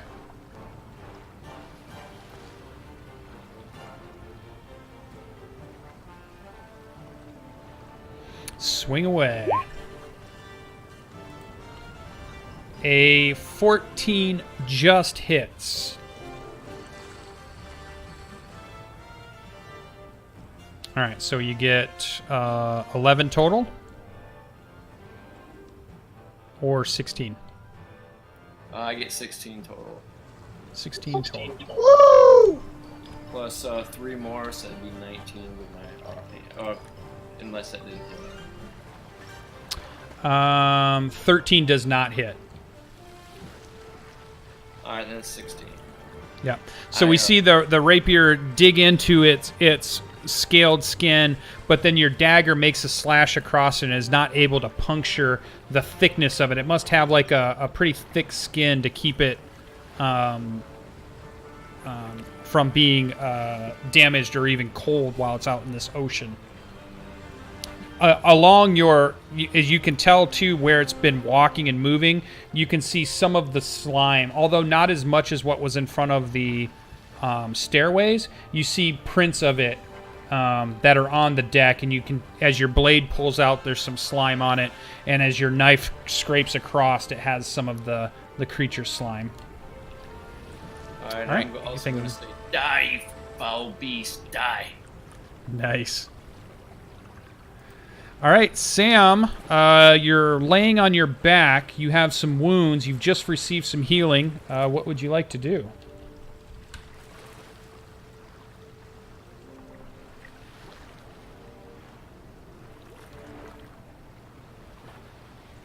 Push to talk. Yeah. Graveyard snapping. Pretty pissed off at what just happened to me, so I run up. Can I jump over this from the upper part to the lower part? It's D&D. You can try anything. All right. Sure, you can make an athletics check to jump over the railing down to the next deck, if you wish. All right.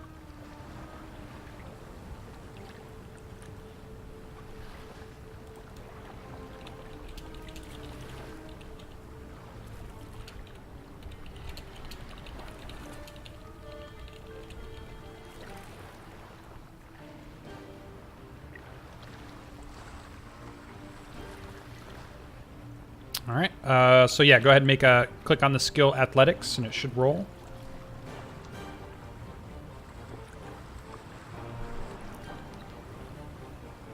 All right, hold on. I'm actually gonna heal myself. I'm not gonna jump over. Oh, okay.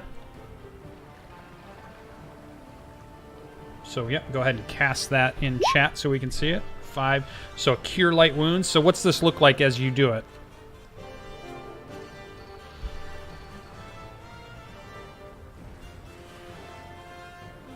Oh, push talk. I hold my claws up to the heavens and start chanting for aid. As a white glimmer starts to surround me, and my wounds start to heal. Awesome. So you get 5 more points back. So you still have movement or bonus action, though you might not have anything bonus action wise, or maybe you do. I'm gonna move next to Dragar. Okay. Nice. So we're on top of round 3. Here we go. Let's get through another round. Let's see if we can get to it before our break here. Albirix, you're up. Yeah!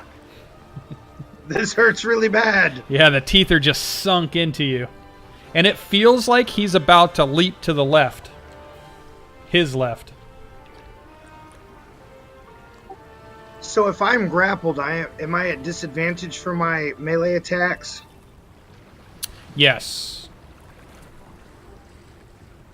Now you can break it if you would want to use your action to break free, or you can just attack from there. You can do any of your normal stuff if you don't use movement, but your movement is 0 at the moment while being grappled. Not to be a rule stickler, but is there really a disadvantage on being grappled other than 0 movement? Hey, let's look it up. On my quick reference, it doesn't say anything about it. It's like there's no point in grappling anybody as I'm reading that. Condition grappled. So your speed becomes 0, and you can't benefit from any bonus in speed.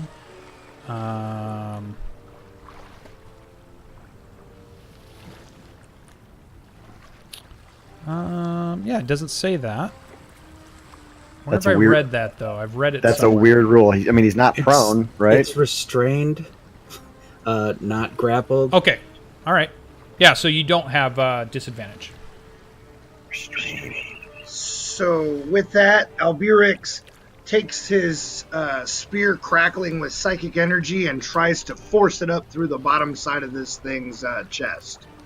All right, so yeah, it sees you trying to stab it, and it's trying to shake you and stop you from doing it at the same time while holding you. 15? 15, though you're able to sink it in.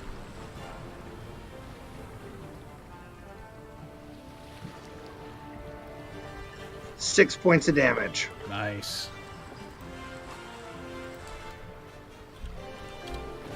And with that, he utters another word to try to heal himself. Okay.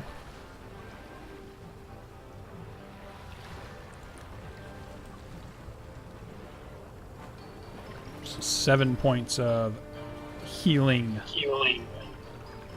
So you can see many wounds on this thing now from the whip and the spear puncture. You see several marks from the rapier and the dagger.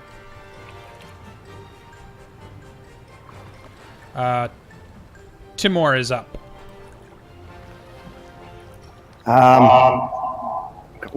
Getting a big echo. Where's that coming from? Oh no, somebody still pushed to talk? My apologies. Oh, no problem. All right, I'm gonna move up Yep. and take a big two-handed swing at that beastie.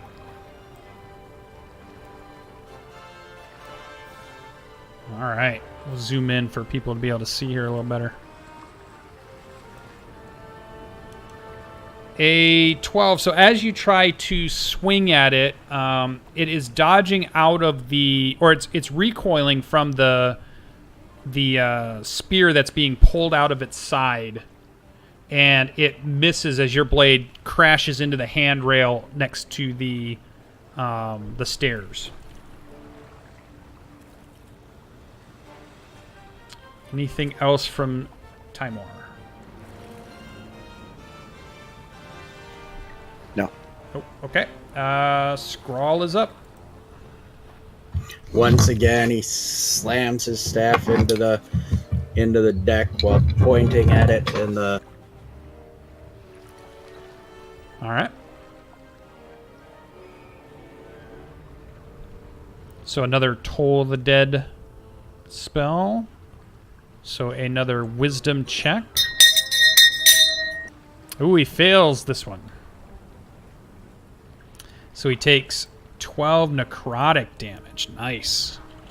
So you see like a portion of the neck back towards going towards the shoulder. The skin on it just starts to turn blackened and turns into like almost like rotted flesh, and it lets out a kind of a cry, and it lets go of Alberix. Yes. Hooray! All right, so this creature is going to make a leap overboard, but each of you would get a reaction attack if you wish. I wish to do so. All right, roll them up.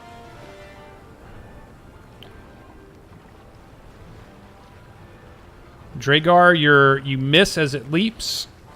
Timor, you strike as it leaps. The Psychic Spear strikes as it leaps. Anybody else? You can use a melee attack, but not a spell.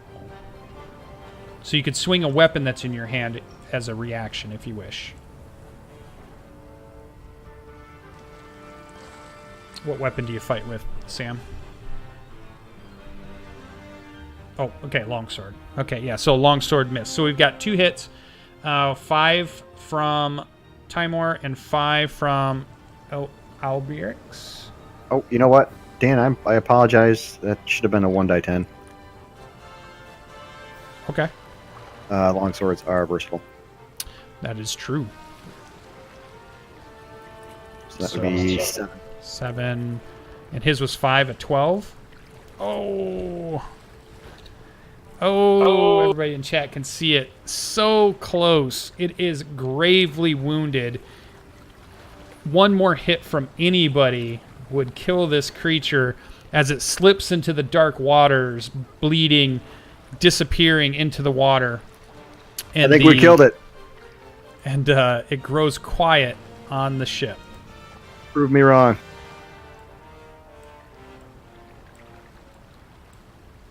What was that thing? Yeah. I've never seen a creature like. I've never seen its like. I'm going to start stomping on the deck, yelling for the rest of the crew. Yeah, and actually 4 rounds have gone by, so really it's been less than a minute that this whole thing has taken place. And you do hear noise below deck. It sounds like people are, doors are opening, things are falling over. You hear the steps, people on steps, but they haven't quite made it onto deck. And then within just a few more seconds, maybe another 15, 20 seconds, you see more of the sailors kind of come boiling out. They all look like they were sleeping.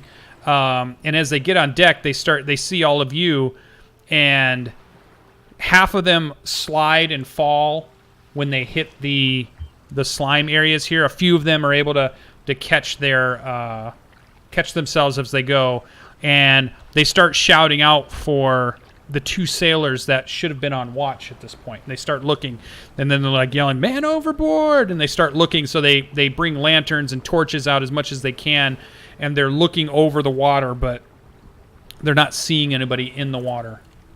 I warned them, watch your step. When they come past me, I point at the slime. It was some kind of sea beastie. Don't lean over too far. If anyone notices in the commotion, Albirix's yellow eyes narrow as he looks at Sam, noting the fact that he healed himself before he jumped into the fray.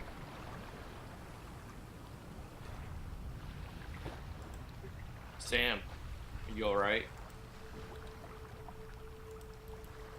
Indeed. Are you well, Sam? I am fine now. It got me in its maw, but I survived, and I just wish we had taken it down so we can get a better look. Would you like me to jump in after it, Sam?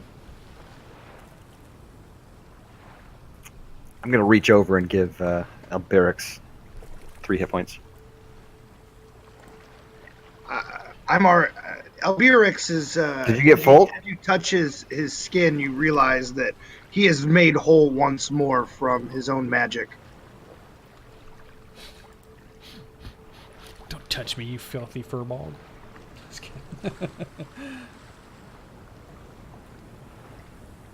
All right, so the evening, all of the activity, all of the adrenaline begins to wash off.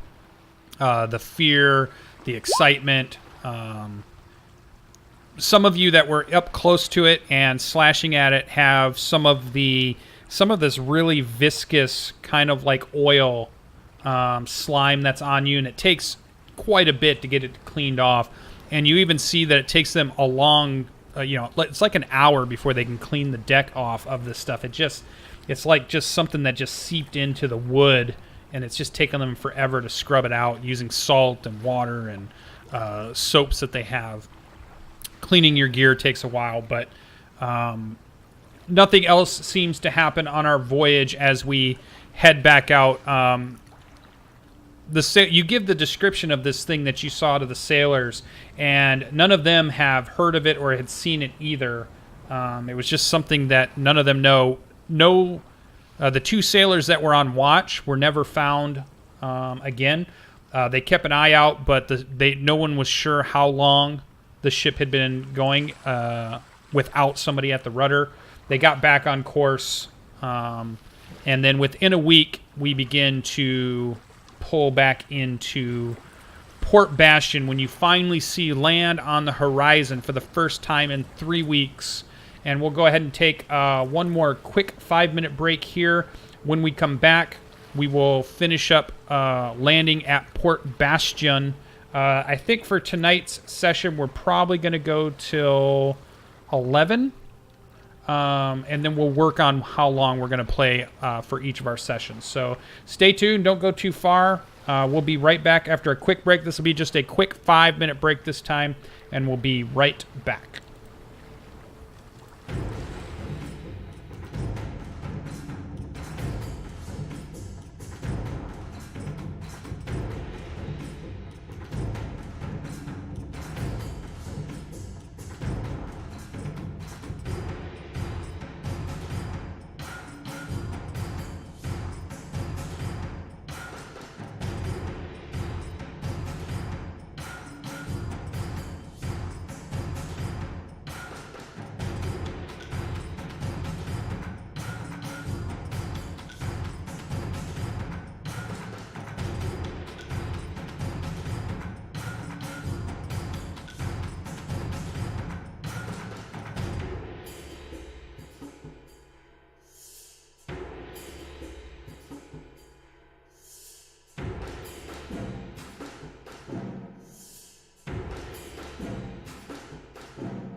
All right, welcome back. Our final, we're going to go to 11, so we got about 20 minutes to finish this little adventure out, and then we'll be back next Monday. For those of you that are in chat and have been asking, yes, you will get a chance to play in this campaign.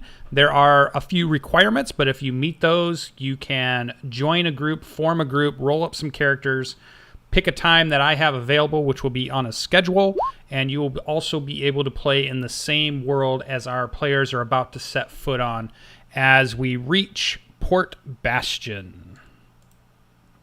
So, all right. So you guys kind of see giant mountains off to the side as they just kind of rise up out as the ship gets closer and closer.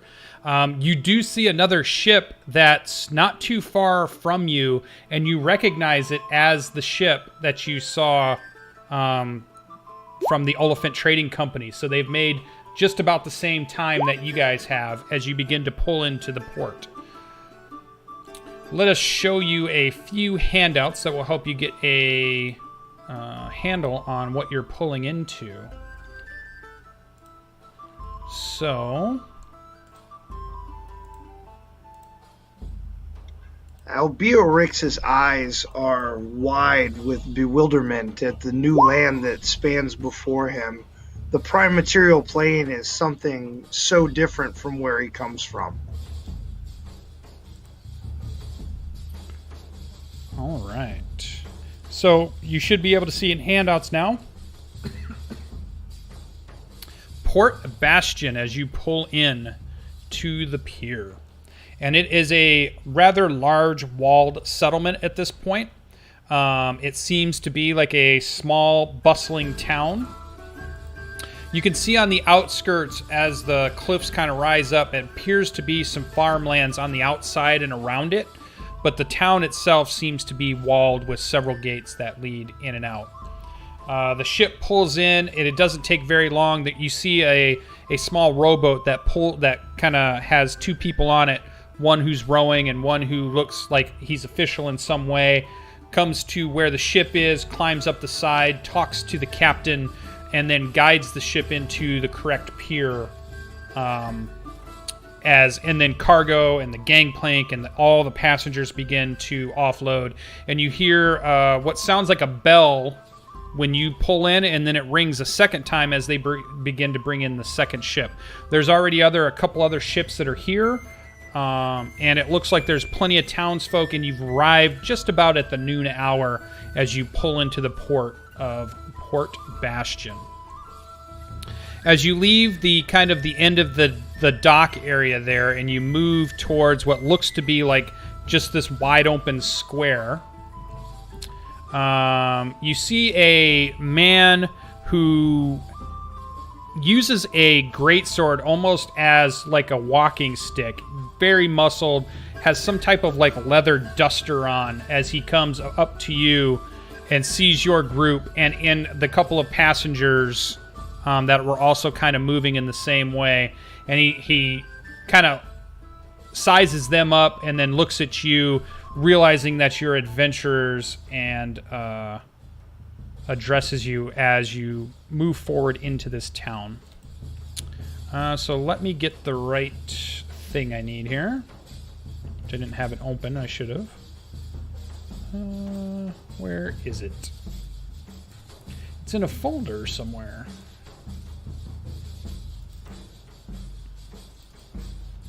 All right. So the buildings that you see around you are pretty the medieval style, almost Waterdeep style housing. So you see the lower half is usually like white, and then some type of dark browns or blacks or even light brown wood framing on the lower part. And then as the building goes up to the second story, it looks a little bit bigger, and then it goes up to another story and it looks a little bigger. Very Renaissance feeling buildings to it, all close together. And so as you step off your ship and you just have spent probably 3 of the worst months of your life enduring, you are greeted, or more accurately, corralled into what appears to be like a marching quad in the center of town here. by a tall, well-built man wearing a bulbous breastplate and a leather duster. Hand on his sword, and he addresses all of you so-called adventurers. He lets the other people walk by who appear to be some type of town folk or farmers or something. Clearly not adventurers like yourselves. And he kind of gives you all a look, and it's clear he's not going to let you into the town until he's done addressing you. And he says, "This is the only talk you're going to be given. You break any law in this town, you will be hanged.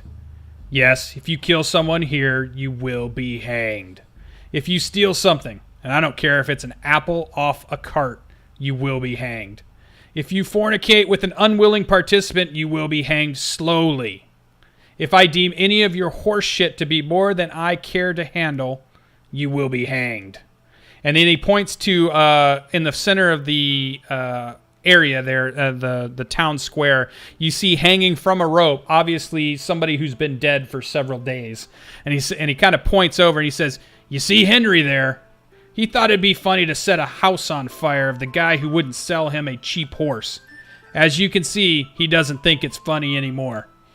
Outside of this town, there are no laws. But in here, you stretch if you get out of line." And he's a pretty big human guy.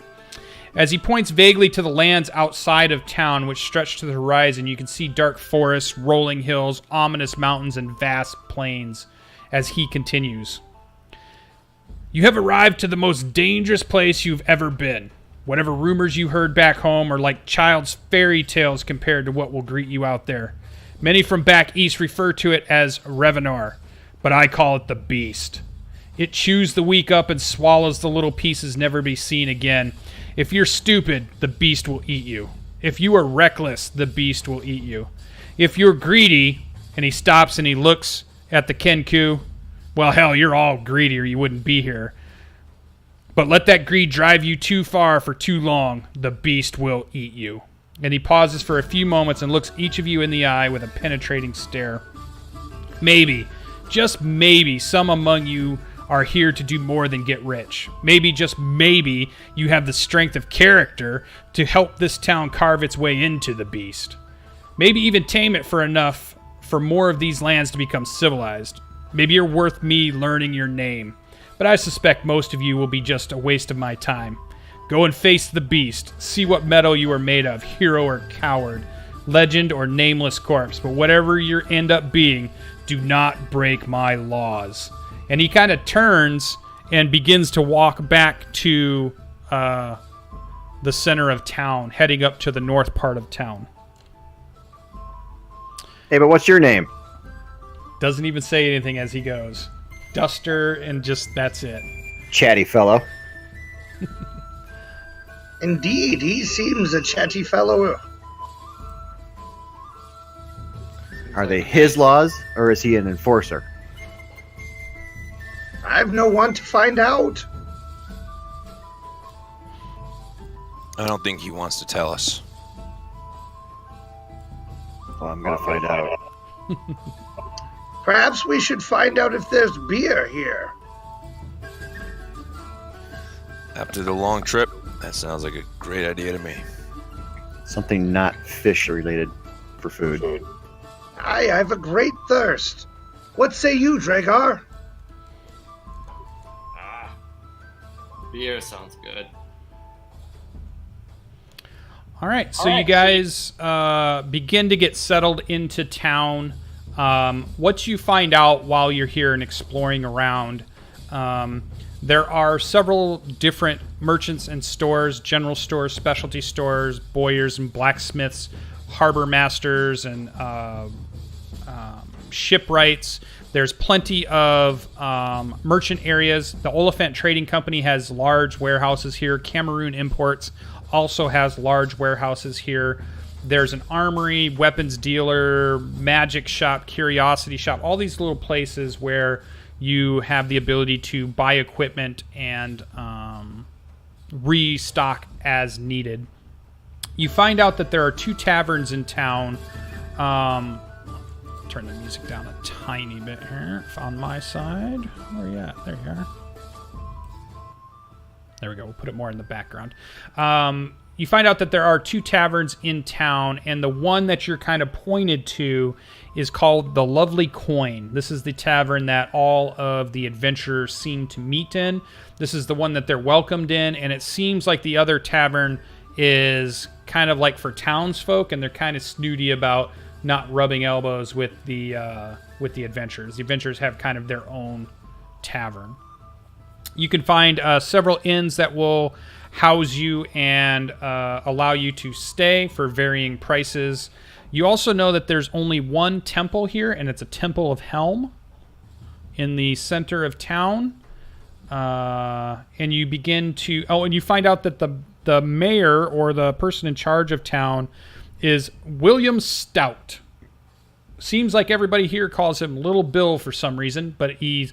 Normally when they're addressing him with his title, it is Baron Stout. And for those of you who your characters wouldn't know, but the players would know, this was one of the missing scouts that you guys met. Little Bill was one of the 2 scouts that the town had back 50 years ago. You find out that there's a magic shop here called Belshazzar's Emporium. There is a blacksmith, there's a bowyer, and all of the rules are pretty similar to what we did previously in the campaign as far as how weapons can deteriorate and you might have to fix them. There's not going to be a lot of adventures that happen in town. This is all about going out into these lands. Once you get settled in, and we can... if you're going to be staying, we'll just do each night that you're staying at an inn is only 2 silver, and we can we'll figure all that out as we go. We don't need to necessarily do that on stream as we continue on. But when you're at the Lovely Coin, the Lovely Coin, you know that when you get there is ran by Rula, a half-orc woman who used to be an adventurer and created the Lovely Coin. I will eventually have a map for you guys to see that you can use offline, and we will use Discord to do all the shopping so that we don't really necessarily have to have shopping episodes. We'll have all that stuff done off screen and in between adventures. But the one thing that you do know about the Lovely Coin is not only can you go there and you're welcomed with all of the other adventurers, and this place is packed with adventurers. It has this giant table, and carved upon it is a map of the surrounding lands. And there's little marks of areas of interest or areas that places have gone. And it's a good place to pick up rumors about things or that you might be able to do. And while you're there, there are a couple of things you pick up. So you hear about a few things while you're here. You hear that a couple of the adventuring groups you over here are talking about they went past the old orc camp to the north, and they thought they saw some movement and some lights up there, but when they went to investigate, they didn't see anything. This is made, they told the town's guard, and the town's guard have made sure they kept a watch on the north east side of town. And they're willing to, it sounds like they're willing to pay a small price for anybody that can find out any information, or if these adventurers just were seeing things, or if there's something going on up there. That camp is supposed to be deserted at this point. You also hear a group of adventurers who are talking about while they were out to the west, and they were up on what is called Spider Mountain at this point. They thought they were able to see a ruined building out on the plains to the north of that. And they are bragging about how in a day or two, once they get their supplies together, they're going to go head north and see what might be in this building. You also hear about you see a set of people that you might not have seen before. Let's have a couple of history rolls here real quick from everybody. There's a race of people that walk into this. We'll see if any of you recognize what they are. Okay, Timor will know of them. Scrawl will know of them.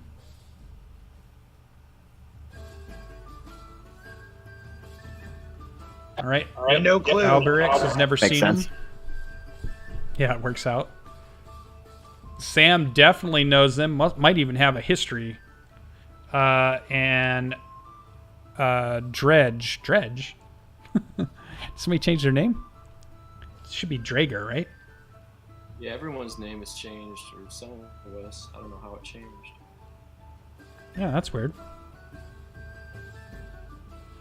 But okay, so Drager doesn't know. Okay, so Timur, Scrawl, and definitely Sam all know that a group of Darklings come in, and they seem like they're welcomed. They seem like it's not, nobody reacts weirdly or differently, and they go up and they talk to Rula, and it seems like a lot of these rumors get brought to Rula, and then she pays out sums of money for these rumors, and then you overhear what they're talking about, and it sounds like they have found there's a stone structure to the west of where their town is that seems to be filled with some evil that keeps having to battle the Darkling patrols. And she kind of talks with them a little bit, and you're only catching a few words here or there of the discussion. And then that patrol, they kind of move off, and there's like 5 of them as they head back out. So those are the things that you pick up as you're hanging out here in the lovely coin. You're looking at the map, so let's show you the map. Let's give you another... Show me the map.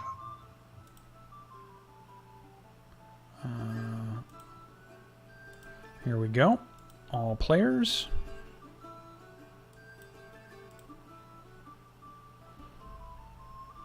All right, so the map is marked, and the right-hand side is the Port Bastion.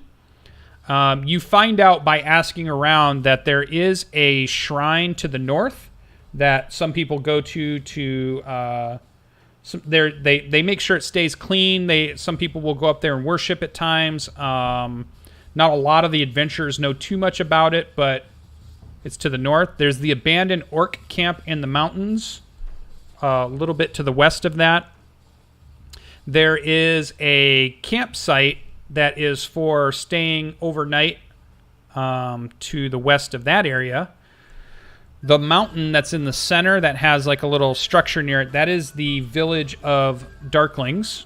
They have created a small town, small village there where they live. And then the things marked on your map are where the rumors have said have been. So the one, there's some type of ruined structure to the north on the plains. There's something evil coming out of, according to the Darklings, from the west. Everybody has marked on this map too. There's a village that everybody warns you don't go to. They say it's a haunted village, and then there's a mine to the south of town where they have a pretty large mining operation going on. And while you're looking at that one, and a dwarf adventurer is kind of pointing at it at the same time you guys are standing around the table, and it mentions that there's a bounty. Several miners have gone missing in the last couple of days, and they're looking for some people to go into the mines and try to clear them out of whatever's going on, or try to find the missing miners. And that is your first look at Port Bastion and Revonar, the lands. As you can tell from a player standpoint, from the players that have play tested this, they haven't necessarily gotten much further. They've gotten a little bit further than what you guys had scouted, but they haven't gone too much further. The biggest thing that's different so far that you've noticed from a player perspective, your characters wouldn't know any of this at all, is that there's a large mining operation going on to the south. There are plenty of farms in the plains and the grasslands that are right around the town. The shrine has been rebuilt and has used the orc camp again that you knew of before that was filled with orcs is abandoned at this point, but no, you haven't heard the story on how or why or what or even care at this point, different characters. and you've learned that there's a Darkling village that has been created over near what everybody seems to call Spider Mountain. You're not sure why. And that's where we're going to end tonight's adventure. And when we come back next Monday, hopefully our group will have already decided kind of where they're going to go. And we're going to begin our first adventure on the lands of Revonar. All right, so what'd you guys think as we begin to sign out here? I can keep playing for another hour. I bet. Yeah, great job. yeah. I'm with that. Yeah, that was good. Thank you. Well, you guys can definitely stay up on Discord and decide where your group's going to go and tell me so I can prepare for next week's adventure. While they're going to be doing that, thanks our players for playing tonight. For those viewers who have stayed this long, I'm going to go ahead and put in... you can contact me for my information. Probably Graybeard will probably type it in for me.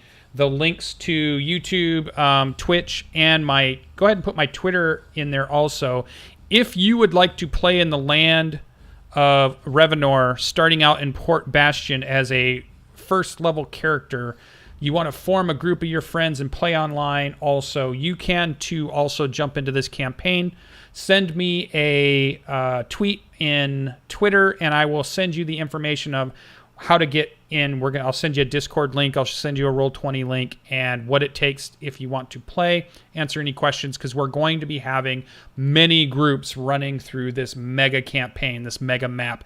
And this map that you can see that I'm kind of showing you on screen and that the players are looking at. Well, actually, let me transition, because I don't think anybody saw that. Yeah, let me transition a second.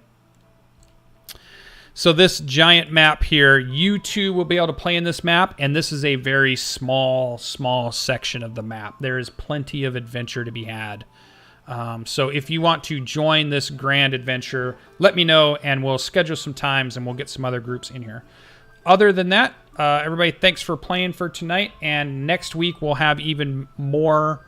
we'll have the character sheets so that people can start to see what the characters have, and we'll try to work on some of the overlays a little bit more. I ran out of time trying to get everything set. But if you missed this, it will be on YouTube. If you're watching this on YouTube, thanks for staying at this whole time. Definitely comment in the YouTube comments and let us know what you think about the campaign. Other than that, let's get the heck out of here. We'll see you guys in the next one. Look for the links in chat. Bye, everybody. Adios.